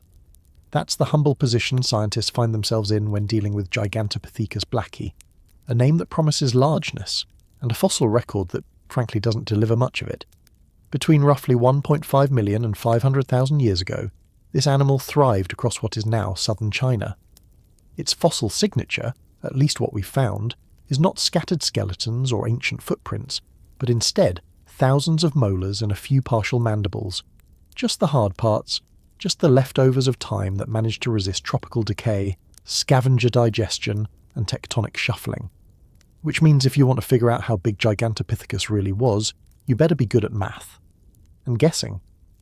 The entire project of estimating body size for extinct species is a combination of comparative anatomy, statistical modelling, and cautious optimism. For Gigantopithecus, researchers began by looking at molars. They're not just big, they're huge. Some molars are more than twice the width of modern human molars, with thick enamel and deep grooves suited for grinding tough vegetation. But what does that say about body mass? Well, in living primates, there's a reasonably predictable relationship between molar size and overall body weight. So scientists have taken that relationship, mostly based on orangutans and gorillas, and extended it into the shadow of this missing giant. Initial models in the 20th century were enthusiastic. Some early estimates suggested Gigantopithecus could have weighed up to 500 kilograms. That's more than double the size of the largest silverback gorillas today. But with time and better modelling techniques, those estimates have been trimmed down. More conservative reconstructions now place adult males closer to 200 to 300 kilograms, still gigantic but not quite kaiju-sized. Even so, the largest estimates haven't been entirely dismissed. They simply sit at the upper edge of what biomechanical plausibility allows. One clue comes from the depth and robustness of the mandibles. Gigantopithecus jaws are thick, downward-curving slabs of bone, designed to house massive teeth and endure years of chewing tough plant material. In terms of scale and density, they dwarf the jaws of any living ape. And since the jaw must be in proportion to the rest of the head, and the head in turn must scale with the torso, researchers have constructed virtual models to extrapolate what a full body might have looked like. Again, comparisons with gorillas and orangutans help. But there's a twist. The more massive the animal, the more difficult it becomes to maintain arboreal habits, and the more committed it must be to ground-based life. This is where biomechanics steps in. Engineers and anatomists have looked at how weight impacts bone structure, energy expenditure, and locomotion. A 250-kilogram primate would need extraordinarily thick limb bones and a wide pelvis to carry that load, and it would likely move slowly, deliberately, perhaps not unlike a gorilla on the ground, but with even more caution. Such mass doesn't just weigh on the skeleton, it weighs on the evolutionary choices available to a species. Gigantopithecus may have traded speed, agility, and climbing prowess for size, power, and reach. But here's another wrinkle. The teeth also suggest sexual dimorphism. That is, the males and females may have differed significantly in size. In many primate species, especially those where males compete for access to females, this kind of size dimorphism is common. The larger the male, the better chance of intimidating rivals. In Gigantopithecus, the range of molar sizes appears to support this. Some specimens are enormous, while others, still big, fall into a lower range that may correspond to females. If true, this would imply a social structure not unlike that of gorillas today, with dominant males possibly presiding over groups of smaller females and young. However, we have no fossil record of groupings, no trackways, no nests, just teeth. The sexual dimorphism hypothesis remains plausible, but unconfirmed. Still, if we follow that logic, it pushes the estimated size of the largest males even higher. Which brings us to a strange boundary in evolutionary biology. How big is too big? Being large has its benefits. You can reach higher branches, deter more predators, and store more energy. But it comes with trade-offs. Larger animals require more food, more time to mature, and fewer offspring over a lifetime. They're more vulnerable to environmental changes, especially those that affect food supply. So when we imagine Gigantopithecus towering over its forest neighbours, it's not just a scene of dominance. It's a biological gamble, one that paid off for over 1 million years, and then didn't. Scientists are still refining the body size estimates. Recent methods include computer modelling based on virtual reconstructions of the jaw and estimated muscle attachments. Others are experimenting with multivariate statistics that incorporate enamel thickness, crown height, and even the angle of dental wear. And yet, with all this sophistication, the best we can say is something like this. Gigantopithecus was probably somewhere between 2 and 3 times the weight of a modern orangutan, which in a world of fuzzy reconstructions and missing limbs is pretty good. But it's worth remembering that for all our technology and statistical rigour, we're still trying to guess the full dimensions of a creature we've never seen walk, run, or even fall. We don't have its arms, its legs, its spine, or its skull, just the parts that chew. So we ask ourselves the haunting question, how do you weigh a species whose story was mostly eaten by the forest? That's the strange humility of paleontology. We measure shadows, trace echoes, and model ghosts, sometimes with confidence, sometimes with a wink. And every once in a while, we admit that the biggest things leave the smallest traces, especially when they vanish quietly into the roots of bamboo groves, never knowing they'd become the math problems of distant cousins in lab coats, trying to remember what it means to stand tall in a world that forgets you. And so we keep scaling, modelling, wondering. Because even without a skeleton, this vanished giant still towers over our curiosity. How big is too big? At what point does evolution stop rewarding the animal that gets larger, stronger, and more impressive, and begin punishing it instead? This is not just a philosophical question, it's a biological one. And for species like Gigantopithecus, who gambled everything on being massive, the answer may be embedded in the quiet arithmetic of life itself. because in nature, size is not free. It is a bill that eventually comes due. We do not have the body of Gigantopithecus, but we have its mouth. And that alone suggests a being that reached nearly 3 meters in height, weighing somewhere between 200 to 300 kilograms, possibly more for the largest males. But what does size like that mean, biologically? What are the hidden costs of being enormous, especially when you're not a whale floating in seawater or an elephant with a support group? The answers lie in the broad patterns of megafauna biology, in the repeating trends that unite the largest terrestrial creatures across evolutionary time. Let us begin not with apes, but with a mammoth, specifically the Columbian mammoth. It was enormous, shaggy, and slow to reproduce. A full-grown female took years to mature and had one calf every 4 to 6 years. In a stable environment, this works, just barely. But when climates shift, food becomes scarce, or mortality spikes, species like this cannot recover fast enough. Their population curves are flat and unforgiving. Elephants today suffer the same dilemma. Their reproductive rate is low, their gestation long, and their social structure tightly interwoven with the survival of calves. Disrupt it, and collapse is not far behind. Now return to Gigantopithecus. From what we can reconstruct, it too was slow reproducing. Its size implies long gestation times, extended infant dependency, and a strong reliance on long-lived adults to maintain group stability. But unlike elephants, it did not live in large herds with protective social bonds. And unlike whales, it did not benefit from buoyancy. Every kilogram of its bulk had to be supported by bone and tendon, muscle and metabolism. This means energy, this means calories. And in the ancient forests of southern China, that meant fruit. Lots of it. But being big doesn't just raise your daily caloric needs, it also limits how many of you can survive in a given patch of forest. Population density decreases dramatically with size. A small monkey species may have dozens of individuals per square kilometre. A large-bodied primate like Gigantopithecus?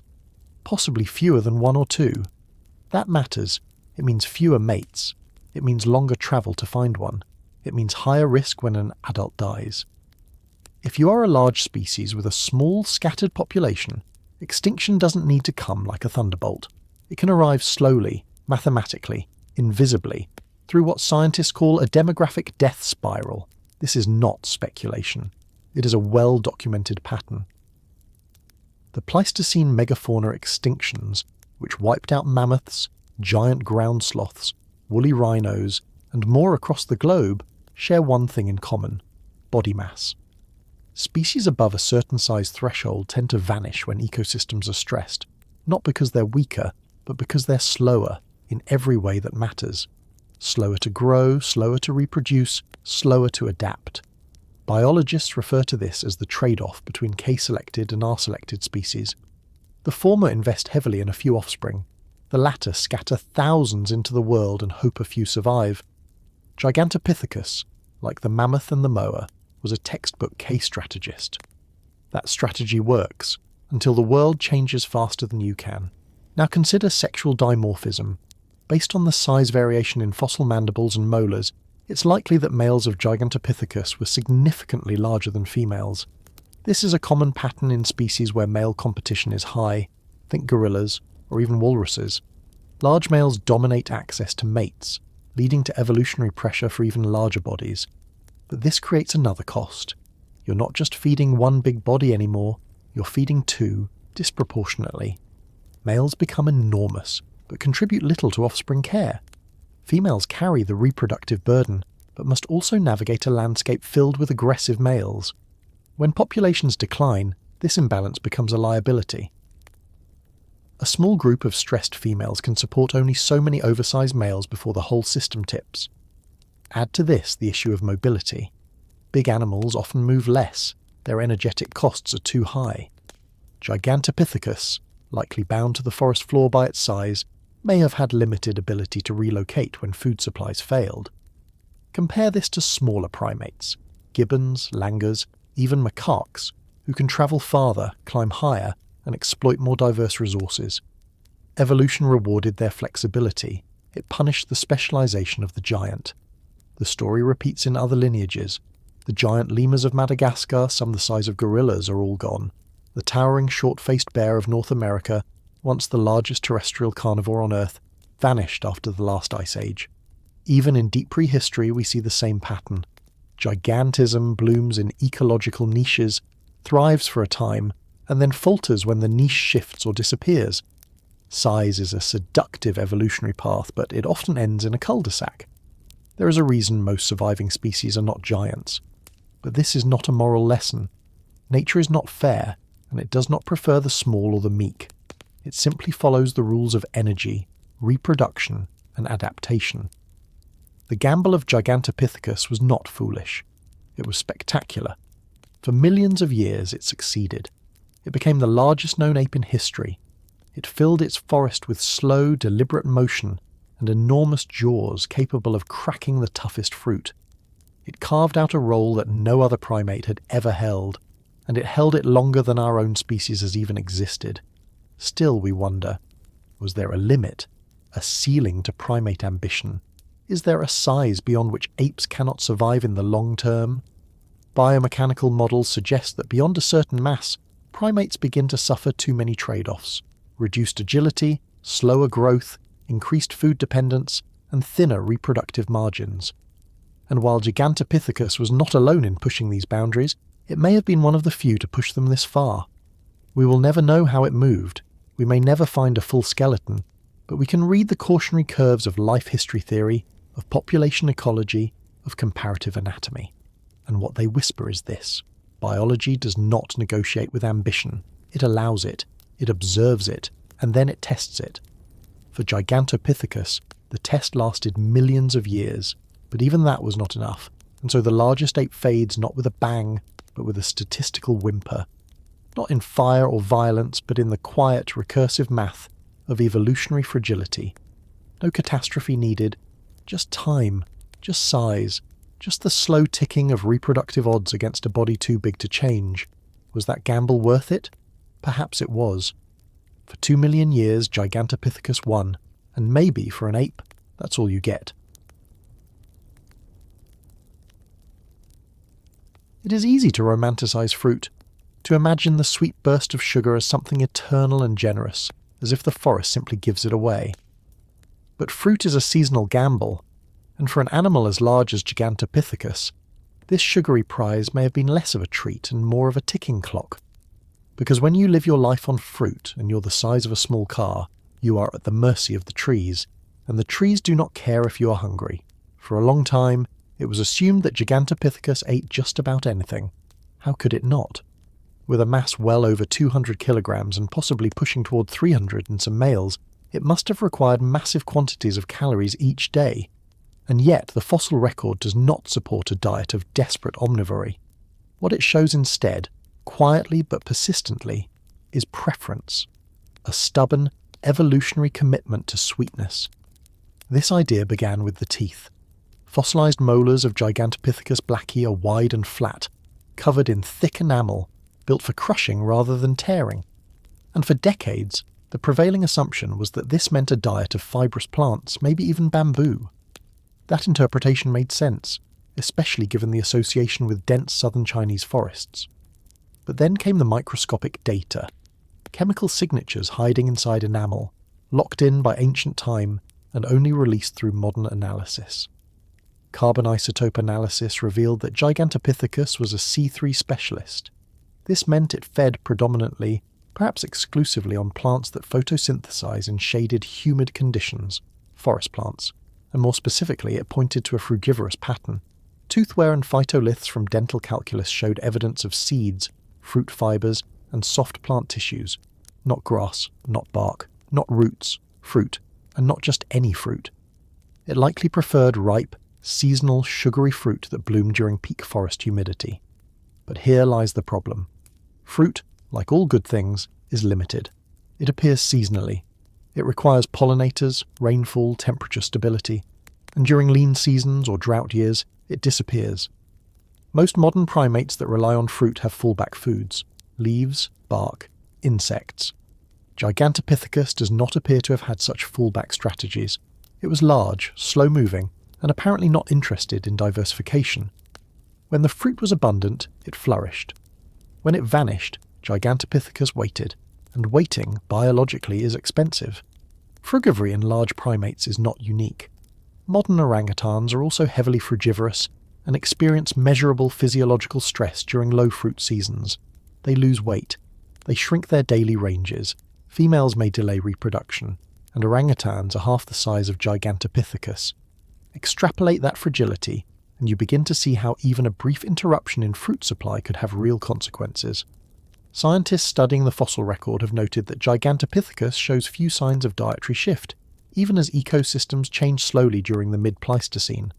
Unlike other forest mammals that exhibit evidence of adaptive plasticity, switching between C3 and C4 sources as environments changed, Gigantopithecus remained locked in the C3 cycle.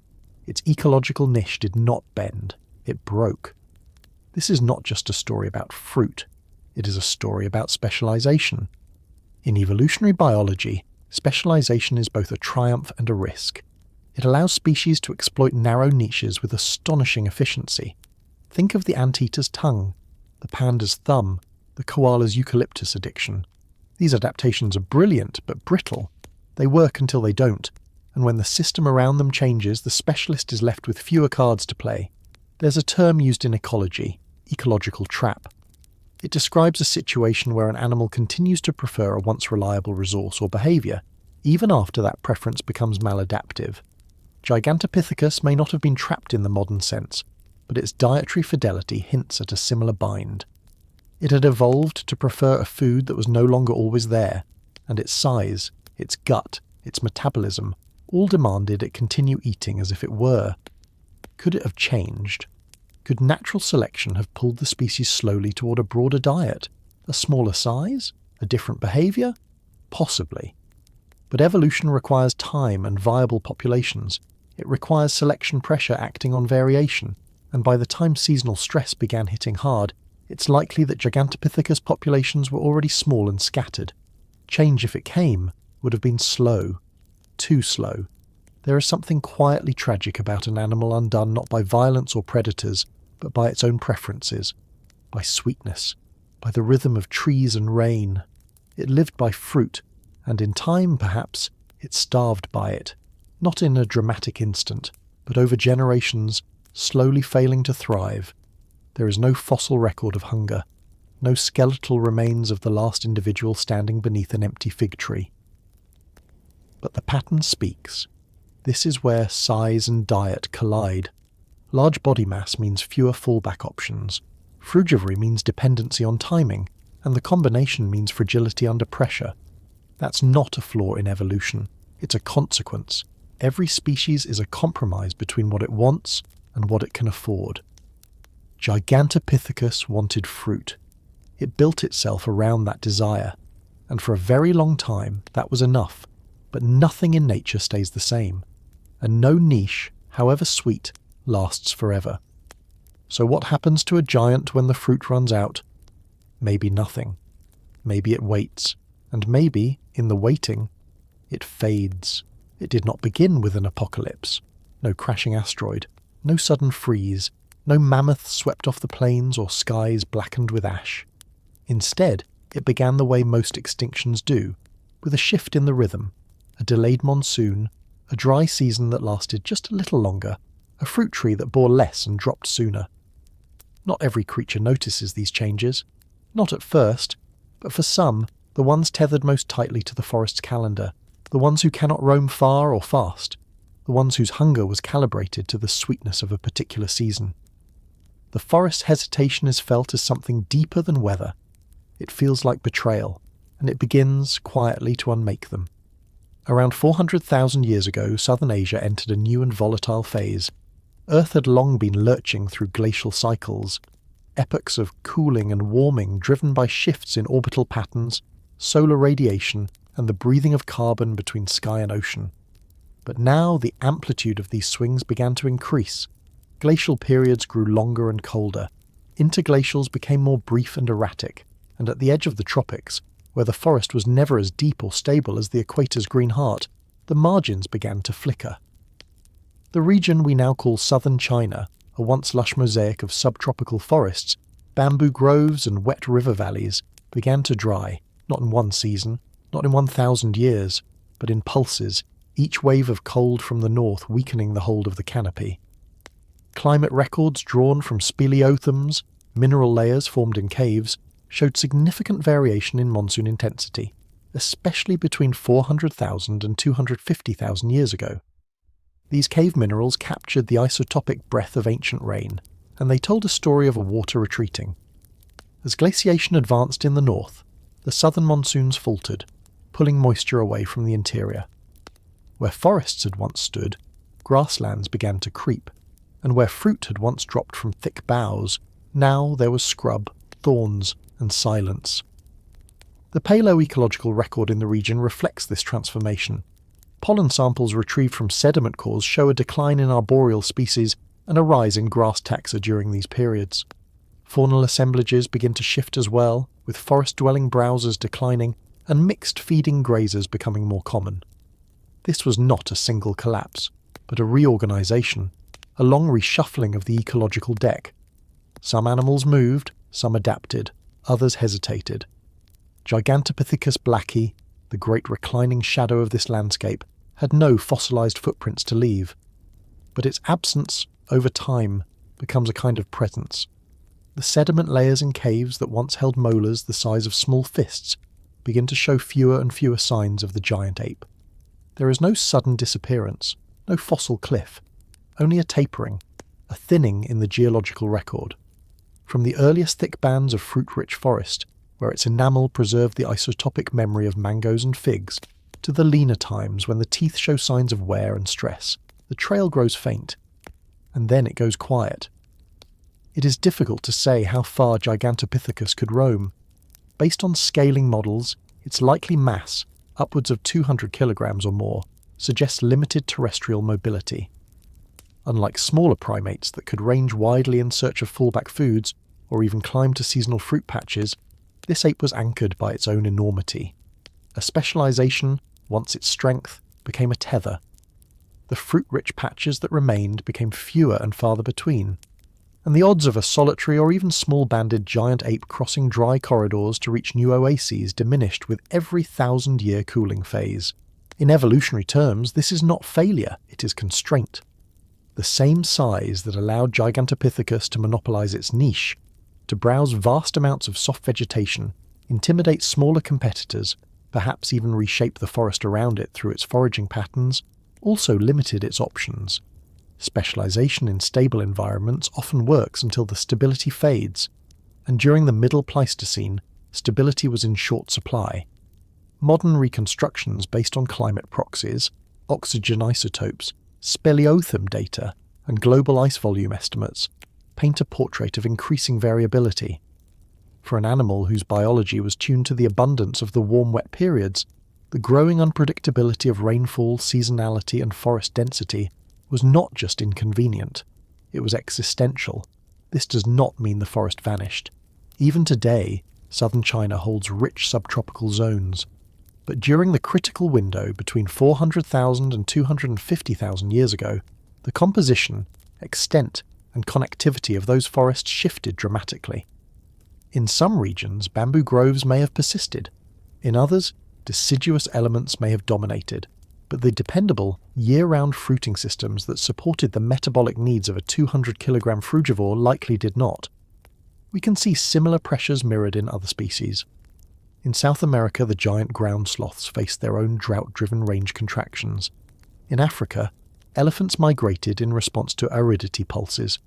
But these were animals capable of walking dozens of kilometres a day, crossing rivers, navigating open plains. Gigantopithecus, from what we can infer, was not. It was forest-bound, fruit-bound, and fate-bound.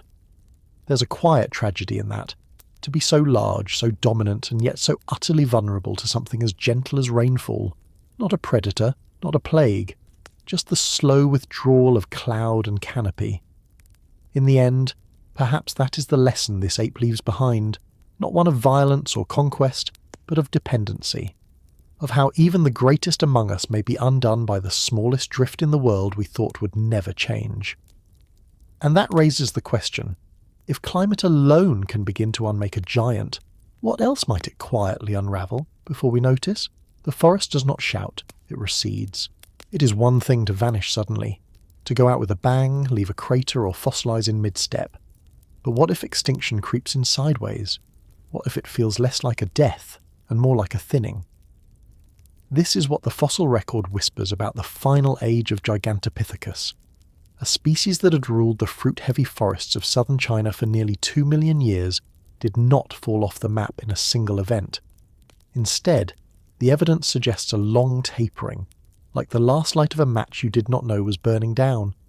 Between roughly 295,000 and 215,000 years ago, something began to change. Not violently, not suddenly, but persistently. It is in this narrow slice of the Pleistocene that we begin to see what can only be called a fade. To understand it, we do not rely on headlines carved into stone or skeletons frozen mid-collapse. We rely on dirt, specifically cave sediment, and in that dirt we find teeth, less and less of them. A multi-year research effort, led by Chinese and Australian scientists, surveyed 22 limestone caves in the subtropical Guangxi region of southern China. 11 of these caves had previously yielded fossils of Gigantopithecus. The team applied luminescence dating to the cave sediments themselves, a method that determines the last time mineral grains were exposed to sunlight before being buried.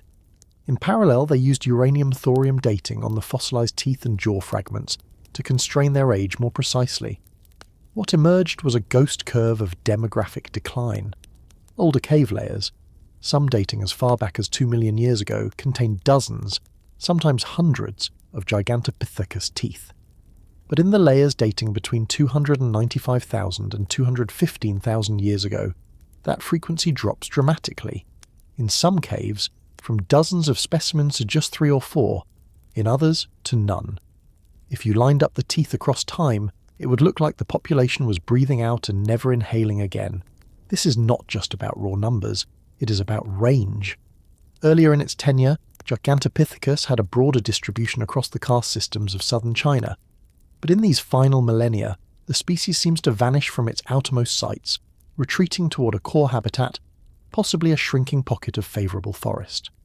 Ecological narrowing and geographic constriction are often paired in the fossil record with terminal decline, and here they are written not in bones, but in absence.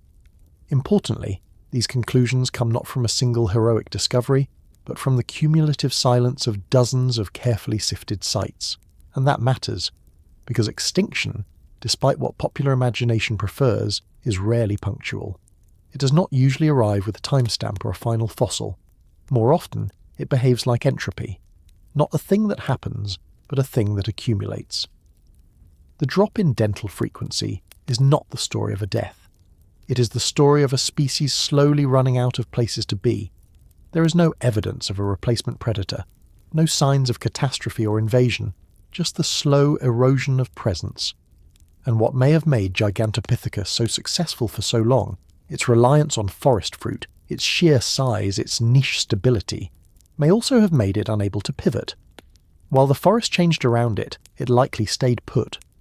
While the rains shifted and dry spells lengthened, it waited for a season that never came. And so, cave by cave, layer by layer, the giant slipped out of the ecosystem. There are no burials, no final footprints, just molars in sediment scattered and silent. In its final known moments, around 215,000 years ago, Gigantopithecus had already become rare. An ecological rarity, especially in a large-bodied, low-reproducing animal, is a fragile state to balance in. You could think of these last teeth as echoes, not of roars, but of chewing, of daily habits repeated through inertia until the inertia itself ran out. A molar is not a dramatic fossil, but it is honest, and if it is the last thing a species leaves behind, then perhaps it is the most telling. Was this the end? We do not know. Perhaps smaller scattered populations persisted for longer in pockets we have not yet discovered. Perhaps a final individual lived a few decades beyond the youngest date we can measure, searching for fruit in a forest that no longer bloomed. But from what we can see, and it is not much, but it is real, the story of Gigantopithecus ends not with a fall, but with a hush. It is not a tragedy. It is a natural outcome of being large in a world that was beginning to reward smallness, and the teeth remain, patient, in caves where the air is still. waiting for us to ask what happened when giants stopped being seen. Somewhere in the shrinking forests of Southeast Asia, a shadow survived. While the greatest ape to ever live was fading into ecological silence, a smaller cousin held on. Slower, quieter, and less demanding, it was not the mightiest primate that endured the turning of the world, but the one who asked the least of it. And that species is still with us today. This is not the story of Gigantopithecus anymore. This is the story of who lived, not because they conquered, but because they compromised. Orangutans, members of the genus Pongo, are among the last surviving great apes in Asia. Their lineage traces back at least to the Middle Pleistocene, and possibly far earlier. Their evolutionary resilience is not flashy, it is not dramatic. It is quiet and slow, and largely built on a single strategic truth: eat less, move less, want less. Compared to their massive cousins like Gigantopithecus, orangutans run on ecological frugality. They require fewer calories, grow more slowly, and space their offspring at some of the longest intervals of any mammal on Earth. In a world where abundance comes and goes, this kind of biological patience can mean the difference between survival and disappearance. One of the key physiological traits that may have contributed to the orangutan's endurance is their remarkably slow metabolism. In a groundbreaking 2010 study published in the journal Proceedings of the National Academy of Sciences, researchers compared energy expenditure across apes and found that orangutans use far fewer calories per day than expected for their body size. This metabolic thrift is likely an adaptation to environments where fruit is patchy and unpredictable. Whereas Gigantopithecus Blacki seems to have been a dedicated frugivore unable to adapt. When fruit availability declined, orangutans evolved to accept scarcity, sometimes subsisting on bark, leaves, and even decaying wood when necessary. Their skeletal structure also suggests an evolutionary commitment to the canopy. Orangutans are highly arboreal, meaning they spend most of their lives in the trees. Their long arms, curved fingers, and flexible joints are not just adaptations for climbing. They are adaptations for refuge. The trees are where the fruit lives, but they are also where predators are least likely to follow. During times of environmental instability, when the forest fragmented and ground-level resources dwindled, orangutans could rise into the canopy and wait things out. Gigantopithecus, likely too large to climb safely or efficiently, had no such option. The fossil record offers sparse but consistent clues. Pleistocene orangutan fossils have been found in sites across southern China, Vietnam, and parts of Indonesia, often overlapping, but never identical to Gigantopithecus ranges. This suggests that while the two species may have shared similar forest environments for hundreds of thousands of years, they occupied slightly different ecological niches. Orangutans may have taken to the higher branches while their larger relatives foraged closer to the forest floor. In evolutionary terms, this separation might have been the edge that allowed one species to persist while the other vanished. But it's not just physiology that matters in times of change. Reproductive strategy plays a decisive role. Orangutans reproduce slowly, but steadily. A female may only have one offspring every 6 to 8 years, but she invests heavily in each one. The infant clings to her for years, learning the roots, the foods, the rhythms of an unstable forest. This long childhood, while risky in a fast-changing world, also ensures deep transmission of survival knowledge. What trees bear fruit when, which branches are safe, which calls signal danger. Over evolutionary timescales, this kind of behavioural inheritance may act as a stabiliser, keeping populations viable even when conditions worsen. Some of the most sobering evidence about orangutan resilience comes not from the deep past, but from the present. Today, Bornean and Sumatran orangutans are critically endangered, their habitats fragmented by logging, agriculture, and fire, and yet they persist. In places with almost no fruit left, orangutans have been documented modifying their diet, moving less, sleeping more, even delaying reproduction. These are not victories, they are survival mechanisms. But they remind us that the story of survival is rarely about strength or speed. It is about staying just under the threshold of collapse. There is also something deeply humbling in the comparison. Gigantopithecus was large, specialised, and perhaps ecologically dominant for a time. Orangutans were smaller, more reserved, more ecologically cautious. One lineage is gone. The other, though struggling, still shares our planet. And in a strange evolutionary twist, orangutans are now the closest living relatives we have to that vanished giant. Every time you look into the amber eyes of an orangutan, you're not seeing a leftover. You're seeing a survivor, the one who bent when the forest changed, the one who endured by needing less, not by having more. It raises a quiet question that biology cannot answer definitively, but only observe again and again. In the long run, does nature favour the adaptable over the ambitious? When the climate shifts and the food thins and the map shrinks, which lives last? Those who strive to dominate, or those who simply adjust? Gigantopithecus Blacki left no bones below the neck. No trace of his walk, his breath, or his stance remains. But the orangutan, curled in the crook of a tree branch, watching quietly, still whispers the shape of a forest past. Not in size, not in volume, but in endurance. And that, in the end, may be the greater evolutionary feat. What if our ancestors once walked beneath a 10-foot ape? It sounds like the beginning of a myth or a mistake, but that question has hovered at the edge of paleoanthropology for decades now, suspended in the strange, silent gap between two very different species whose bones occasionally turn up in the same deep soil. On one side, Homo erectus, the wanderer, not quite us, but close enough to claim kinship, with stone tools and long legs and a stubborn evolutionary staying power. On the other, Gigantopithecus Blacki, not quite an ape in the ordinary sense, and certainly not one that fit in the trees.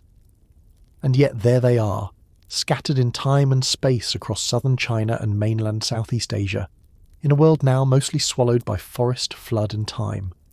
We have never found their bones side by side, no slash marks on jaws, no dramatic fossils frozen mid-battle, no perfect footprints pressed into ancient soil, like in a storybook. What we have instead are shadows, artifacts left by erectus found in cave systems also yielding the shattered teeth of Gigantopithecus. Sediment layers that suggest the two may have frequented the same valleys, or watered at the same springs, separated perhaps by centuries, or by moments. Stone tools from erectus populations have been uncovered in multiple sites throughout southern China, particularly in the Bose Basin and the Guangxi region. These sites date to between 800,000 and 300,000 years ago, which falls directly within the known range of Gigantopithecus Blacki's existence. This overlap is the starting point for the entire conversation. But the silence that follows is just as important.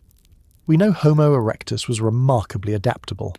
From Indonesia to Georgia, this hominin species spread across continents and climates with astonishing persistence, and evidence suggests they were capable of surviving in varied ecosystems, savannas, woodlands, and perhaps even edge-of-jungle environments. Gigantopithecus, meanwhile, was a creature of the dense forest. A frugivore dependent on the productivity of subtropical flora, it likely avoided open areas, especially those shaped by erosion and drought during the glacial pulses of the Pleistocene. But environments are rarely binary. Edge zones, mosaics of forest and open woodland, likely offered both types of habitat within kilometres of each other, and in those tangled in-betweens, encounters could have occurred. The tools themselves offer no direct answers. No Gigantopithecus bone bears the marks of butchery. No fire-blackened caves reveal bones chewed or cracked by hominin hands. Still, archaeologists have noted a number of cave systems, such as Longupo Cave in Chongqing, where stone tools appear in layers near Gigantopithecus teeth. These associations are tentative, complicated by uncertain stratigraphy and potential reworking of sediments. But their recurrence hints at a pattern, or at least a shared geography. It is possible that Homo erectus used these caves seasonally, while Gigantopithecus rarely, if ever, entered them alive, its remains deposited post-mortem by scavengers or erosion. And yet the spatial coincidence lingers. What might such an encounter have looked like? Imagine a lowland forest edge, humid and thick with undergrowth, around 500,000 years ago. A group of Homo erectus foragers, lean and upright, nap flakes from river cobbles by the light of a smoky fire. A rustle, a shape moving through the trees, enormous, slow, almost spectral in the twilight. It does not charge, does not vocalize, does not even register as a threat at first. Just the echo of something very old, very big, and very alone. And then it is gone. A myth already, even in its own time, Of course, this is pure speculation. Paleoanthropology is not in the business of fantasies, but it is in the business of patterns, of noticing the places where timelines converge and asking what that convergence might have meant. There is a haunting symmetry in the fact that Gigantopithecus and Homo erectus shared the same continent during the same window of time, yet left no trace of interaction. One evolved for massive jaws, the other for massive journeys. One built nothing, the other left tools scattered like breadcrumbs across the old world. And yet both species disappeared, not at the same time, and not for the same reasons, but gone nonetheless. It's tempting to imagine conflict or competition, but it's equally possible that the silence is the story, that these two primates, so different in scale and strategy, passed like ships in a fog of leaves and centuries. No war, no cooperation, just a brief coexistence, barely registered by the forests around them, before each species moved further into its own evolutionary cul-de-sac. One led to us, the other led nowhere. The absence of evidence is not evidence of absence, as the cliché goes. But in this case, the absence might still tell us something. Not about drama, but about proximity. About how vast the world was even then. About how two species can occupy overlapping timelines, share rivers and mountains and still never quite collide. Or if they did, they left no mark that we can find. Yet. So we keep looking. Because sometimes the echo of a meeting is all that remains. And if we ever do find a footprint, a cracked bone, or a shard of stone lodged in the same sediment that held a giant's tooth, it won't just change how we think about Gigantopithecus. It will change how we think about ourselves. What kinds of neighbours we once had. What kinds of neighbours we could be. If extinction were a spectacle, then Gigantopithecus missed the show entirely. There was no fiery impact, no volcanic winter, no hunters with spears surrounding the last of its kind. Just time. Just change. Just the slow geometry of disappearance. And that in itself might be the most haunting kind of ending. Somewhere between 295,000 and 215,000 years ago, the trail goes cold. Fossil sites that once gave us molars and mandibles fall silent. Not abruptly, not catastrophically, just less. Less material, fewer specimens, shallower sedimentary context. It is in this gradual thinning of the record that many scientists believe Gigantopithecus Blacki quietly vanished. Not because it lost a battle, but because it lost a game of patience with the environment. We begin with the forests. For nearly 2 million years, the dense tropical ecosystems of southern China and parts of Southeast Asia offered Gigantopithecus a reliable haven, shaded, humid, and full of C3 vegetation. But glacial interglacial cycles in the mid to late Pleistocene began to fragment these habitats. With every ice advance, sea levels dropped, global water locked into glaciers, and rainfall patterns shifted. Monsoon strength faltered, and what were once thriving rainforests fractured into patchwork mosaics of woodland, dry forest, and open savanna. Satellite sediment cores and paleobotanical reconstructions from southern China suggest that between 295,000 and 250,000 years ago, a prolonged period of drying destabilized the forest systems. Bamboo populations, possibly a dietary cornerstone for Gigantopithecus, diminished.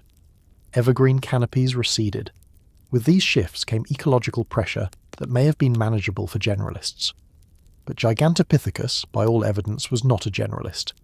Chemical analyses of fossil enamel from this final period show continued reliance on C3 plants, with little incorporation of C4 signals typical of savanna-adapted species. This tells us that even as forests transitioned, Gigantopithecus did not. It clung to a vanishing menu. The absence of isotopic flexibility echoes what we saw in earlier studies of its dentition. Wide, flat molars suited for a narrow range of foods. This is the dietary trapdoor of specialization. And yet, perhaps more critical than diet was demography. Estimates based on fossil site frequency, combined with extinction modelling drawn from other megafauna like the giant sloth and woolly rhinoceros, point to low population density as a persistent vulnerability. Gigantopithecus likely required large territories to forage sufficiently, limiting how closely individuals or groups could exist.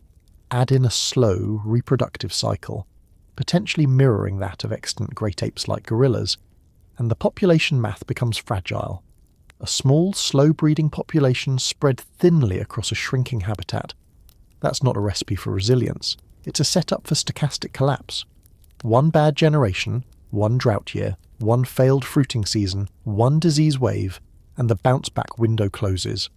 What we're describing isn't extinction as an event. It's extinction as drift. Of course, we don't know everything. This is not a forensic case with a single cause of death. It's a set of correlated failures. Paleoecologists and extinction modelers now favour multifactorial explanations for most late Pleistocene disappearances. Climate shift, dietary inflexibility, demographic collapse, reproductive lag, the cascade effect. With Gigantopithecus, that cascade simply started early, long before the waves of human-driven extinction arrived elsewhere. What we also don't see are signs of migration. Unlike Homo erectus, which radiated widely in response to ecological stress, or even the ancestors of modern elephants who tracked shifting grasslands, Gigantopithecus appears to have stayed rooted, not because it was loyal to place, but because it was too large, too slow, and too specialised to move with the changing map. In paleontological terms, it becomes a ghost, not a flash in the record, but a fading presence, not hunted to death, not struck by a bolt from the heavens, just gradually out of sync with a world that no longer made room for it. So what finally broke the giant? Maybe nothing. Maybe just time. Maybe the quiet arithmetic of not enough food, not enough mates, not enough range. Maybe a creature can be bold and magnificent and entirely unsuited for a world that won't stop shifting. And maybe that is the real extinction story. Not the fall of the mighty, but the silent attrition of those too big to bend. Sit down for a moment. Maybe it's late. Maybe the air is quiet around you, and the world has gone still enough to let the older stories rise. Let's say you're sitting by a fire, not for warmth, but for the kind of ancient focus that a flickering light gives to a thinking mind. There's no roar of city traffic here, no timeline, just you, the dark, and a question that's been burning quietly since the first fossil tooth was held in a human hand. How do you know a creature? From just its teeth? It's a ridiculous question on the face of it. Teeth are tools, not thoughts. They are blunt evolutionary instruments designed to shear or crush, to pierce or grind. They do not dream, they do not mourn, and they do not remember anything, at least not in the way we do. And yet, it is through these humble structures that entire lives are resurrected. Gigantopithecus, the largest ape that ever lived, is known to us almost exclusively through teeth. Molars the size of bottle caps. Jaws thick enough to hold a small novel in bone. There is no skeleton, no femur to show how it walked, no cranium to reveal the shape of its mind. Just dentition, just enamel, just these rugged time travellers from an unremembered forest. Paleontology, especially when it touches our own lineage, is a science of absence. For every one fossil that survives, billions of bodies have returned to the earth unrecorded. For every tooth we hold, there are 10 million that vanished into the roots of trees, the gullets of scavengers, or the quiet grinding of geologic time. So when we study a molar, we are not just studying what is there. We are listening to what isn't. The worn edges of enamel, the traces of phytoliths, the depth of the pulp cavity. All of it is data, yes, but it is also silhouette. And silhouette is not the same as presence. It's the outline of a life, not the life itself. And yet, strangely, it's enough. Teeth can tell you what someone ate, what season they were stressed, how long they nursed, whether they were adapted to fruit, to leaves, to something tougher. Teeth can even whisper their age, in years and in epochs. A line here, a crack there, geochemical ghosts that linger in dentin long after the body's gone. And with enough of them, 1,000, maybe more, we start to glimpse the curve of a species. Not the personality, perhaps, but the pattern. Not a name, but a niche. But what's missing? Everything else. We don't know how Gigantopithecus groomed each other, whether they fought, whether they formed families, whether the young clung to the adults in a way that echoed our own first primate memories. We don't know the colour of their eyes, the texture of their fur, the sounds they made when they were content. No fossil tells us the shape of longing. No isotope analysis reconstructs what it felt like to be alone in the forest. The scientific method is powerful, but it is also blunt. It tests what can be tested. And the rest is what we sit quietly with. There is humility in this, the kind that every scientist learns if they stay long enough with the bones, that for all our reconstructions, all our comparative models, all our careful citations and dental microware tables, we are still speculating about shadows. Enlightened shadows, yes, but shadows nonetheless. And yet the shadow matters. In it we remember that science is not about omniscience. It is about narrowing the gap between not knowing and almost knowing, and that difference, however slight, is where knowledge lives. So maybe we shouldn't ask what a fossil proves. Maybe we should ask what it invites. A single tooth can't tell you someone's soul, but it can remind you that there was a soul-shaped thing walking through the forests of southern China 200,000 years ago, that it was large and likely slow, that it searched for fruit, that it endured cold spells and monsoon droughts, that its young were born and raised and sometimes lost, that it had no idea what a paleontologist was, or a documentary, or a human future. To hold a tooth is to touch the edge of memory, not your memory, but Earth's. A memory without language, a memory carried in calcium and isotope and silence. It is humbling, always. But it is also enough, because from this tooth, this one beautiful remnant, we are reminded that something vast once breathed, once chewed, once lived. And that in the great library of life, even a fragment counts as a page. So if you're listening now, somewhere between waking and sleep, and you find yourself wondering whether you can really know someone from just their molars, the answer is no. But it is also yes, because to care about their molars at all means you've already started to see them. And that, for a vanished ape, might be enough of a resurrection. There is something strange about a fossil tooth sold as medicine. Stranger still when that tooth ends up in a museum drawer, and decades later inspires a monster. This is the quiet afterlife of Gigantopithecus, not as a species of ape, but as a species of story.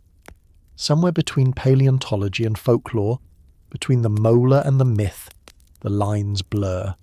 We begin not in the Miocene, but in the mountains of southern China, where the bones of dragons were ground into powder, not catalogued. Long before Gigantopithecus was named, its remains were already in circulation, traded as cure-alls, aphrodisiacs, talismans. They were called longue or dragon bones, and in some markets they still are. It's an ancient practice, older than the idea of extinction itself. The bones of unknown beasts were simply the remains of dragons, and that was the end of the story. There was no need for radiometric dating, or CT scans, or enamel analysis. The past was explained with teeth, the bigger the better. When Ralph von Koenigswald purchased a strange molar in a Hong Kong apothecary in the year 1935, he wasn't just buying a fossil. He was, in a sense, interrupting a folk tale. This one tooth, larger than any known great ape, pulled the creature out of myth and into science. But the myth never really left. In fact, the myth mutated. In the years since Gigantopithecus entered the scientific record, it has also entered a much wilder, much more durable ecosystem, the human imagination. There are people today who still believe this giant ape walks among us. Only now it has a different name.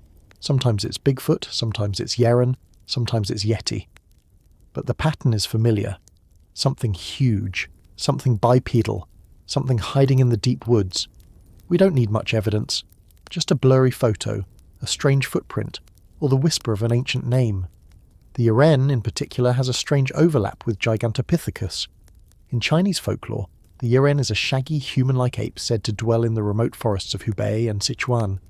Some cryptozoologists, and yes, that is a field that tries to be taken seriously, have proposed that Gigantopithecus might still survive in these regions, that it somehow evaded extinction, that it adapted, unseen. There is, of course, no physical evidence for this, but that hasn't stopped the speculation. In the West, Bigfoot plays a similar role, a modern myth wearing an evolutionary mask. To some, the size of Gigantopithecus makes it the perfect candidate. Who else could leave a 17-inch footprint in the snow? Who else could disappear into the trees and never be seen again? And so the logic circles back. If we found its teeth once, maybe the rest of it is out there too, just better at hiding. Science, to its credit, doesn't take the bait. There is no fossil record of Gigantopithecus in North America, no primate bones in Pleistocene Alaska, no reason to think a giant ape ever crossed the Bering Land Bridge. But folklore doesn't need stratigraphy. All it needs is a shape in the dark. And in that darkness, Gigantopithecus has become something else. Not a genus, but a symbol. Of what we used to fear, of what we still want to believe, of something bigger than us, and older, watching from the trees.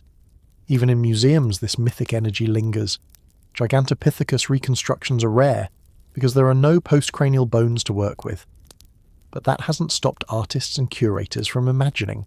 Some depict it like a scaled-up gorilla, hunched and brooding. Others stretch it taller, walking like a Sasquatch, gaze just above human height. These images aren't lies, they're educated guesses, stitched together from molars and maxillae, from guesses about mass and muscle. But they carry a weight beyond science. They tell us something about ourselves, that we are still haunted by giants, that even with all our tools we sometimes reach for a story. And maybe that's not a failure. Maybe it's part of being human. The fossil record will always be incomplete. There will always be gaps we can't fill with data. In those gaps, mythology grows. The question is how we manage that growth, whether we treat it like an invasive species or a native flowering of the mind. The myth of the ape man is not an enemy of science. It is a reminder of its limits. We can date a tooth. We can model its chewing force. But we can't stop people from wondering what it looked like in the mist, or whether it's still out there. So Gigantopithecus lives on, not in the fossil beds of 𝐓𝐌𝐿𝐏𝐿𝐿, but in the grainy footage from trail cams in bedtime stories around campfires, in the chalky molar passed down as a dragon's gift. Maybe that's the closest thing we have to immortality. Not just to be remembered, but to be misremembered, to become a legend. And if you listen, somewhere deep in the story you might hear the echo of a jawbone, or the quiet crunch of a porcupine still chewing through the evidence, and so the myth and the molar remain. One is hard enamel, the other soft imagination. But both are artifacts, both are human. Both are what we're left with when the ape is gone and the forest is silent, and we're still trying to figure out what it meant. We have no bones, no footprints, no fur, not even a single photo etched in cave soot. All we have are teeth the size of espresso cups, and a few fragmented jawbones that held them. But from these fragments, a creature emerges, towering, quiet, herbivorous, and gone. Gigantopithecus Blacki, the largest ape known to science, is not just a story of paleontology, it is a mirror, one that reflects something unsettling about the price of being exceptional. It is easy to imagine that evolutionary success is a straight path upward, that size, strength, dominance, and expansion are the markers of a species that has figured it out. But in the fossil record, the real winners are often the small, the adaptable, the inconspicuous, creatures that bend with the wind instead of towering above it. Evolution is not a celebration of grandeur, it is a ledger. And when the numbers do not add up, when a creature eats too much, grows too slow, needs too much shade or too many calories to get through the dry season, the tally eventually goes red. Gigantopithecus may have reached the peak of what an ape could be, but it did so with a fragile architecture, heavy bones and limited movement, seasonal stress from fruit dependency, a slow, reproductive rate, a reliance on forests that would not always be there. Each of these traits was survivable on its own. But together, they formed a biological wager that simply did not pay out, and nature, patient and unsentimental, allowed the giant to vanish one tooth at a time. There is something beautifully unfair about extinction. It does not happen only to the weak. Often it comes for the specialized, the perfected, the rare.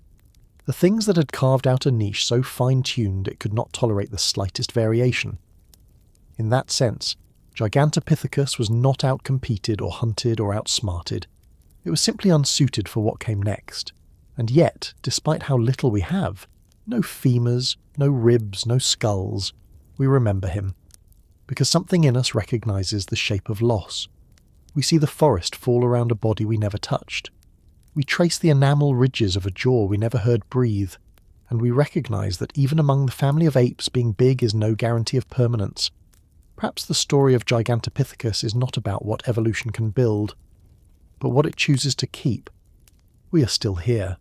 Orangutans are still here. The small-bodied, slow-metabolizing, tree-clinging relatives of the vanished giant made it through, not because they were better, but because they were quieter.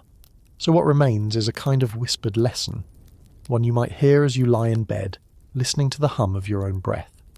That survival is not a race, it is not a hierarchy. It It is not even fair. It is a matter of timing, chance, and the delicate chemistry between body and world. Gigantopithecus did not fail. It simply ran out of forest, ran out of fruit, ran out of time. What if size isn't strength?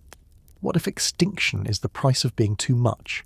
It is a quiet kind of irony, the kind that only evolution delivers with such indifference, that the largest ape to ever live was neither a conqueror nor a predator, not a builder of tools, not a maker of fire, not a singer of myths, just a leaf chewer, a fruit seeker, a shadow-moving stomach with gentle molars, no roars, no drama, just hunger, over and over, until one day there wasn't enough left to eat. Gigantopithecus was a creature that evolution overdid, too large, too heavy, too slow, too specialized. And yet, for well over 1 million years, it worked. Its size wasn't a mistake.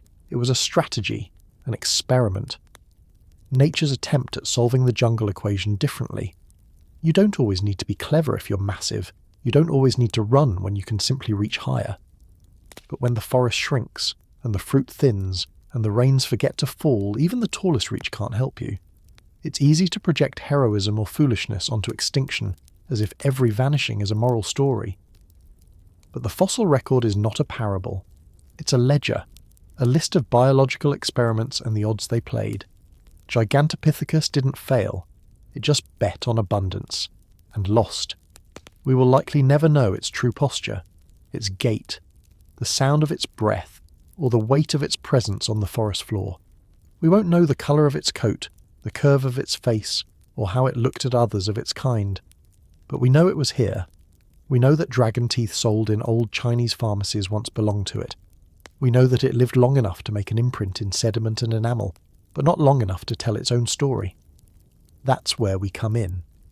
That's what paleontology is, in the end. The quiet work of rebuilding presence from absence. The humility of describing an entire body from just its mouth. The attempt to reimagine a vanished life without turning it into a myth. Gigantopithecus is not a monster or a cautionary tale. It's not Bigfoot or Yeti or a missing link. It was a real animal, with real biology, real hunger, real limitations, and what it leaves behind is not a moral, but a mirror, a reminder that size is not permanence, that abundance is not guarantee, that evolution is not a ladder but a tree, and sometimes the branches that grow tallest are also the first to snap when the weather turns. Perhaps most hauntingly, Gigantopithecus leaves us with an emotional blind spot in science. The absence of shared time. We never met him, never stood beneath his shadow, never watched him eat or rest or raise young. He is entirely prehistoric, entirely inferred, and yet we feel something when we imagine him. A kind of sorrow, a kind of awe, maybe even a quiet kinship. Because in the end, what vanished wasn't just an ape. It was a version of what being an ape could be. And so the rainforest closes behind him. Not with a bang, not with a flood, but with a silence. A season without fruit. A tree that no longer bears. A footprint that rains slowly erase. All of this from teeth.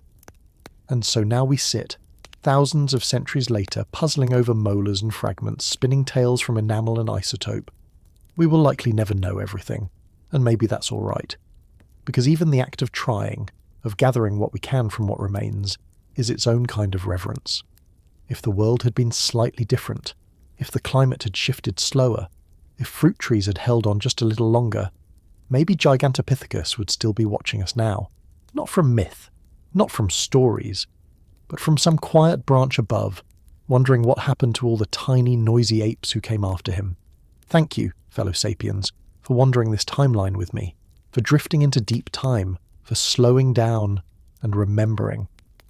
If this helped you fall asleep, helped you study, or simply helped you step out of the noise for a while, thank you for being here. If you think more people should know this story, you know what to do.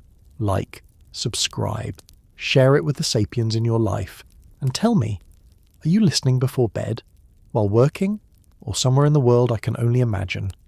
And as always, stay curious, stay calm. I'll see you in the next story.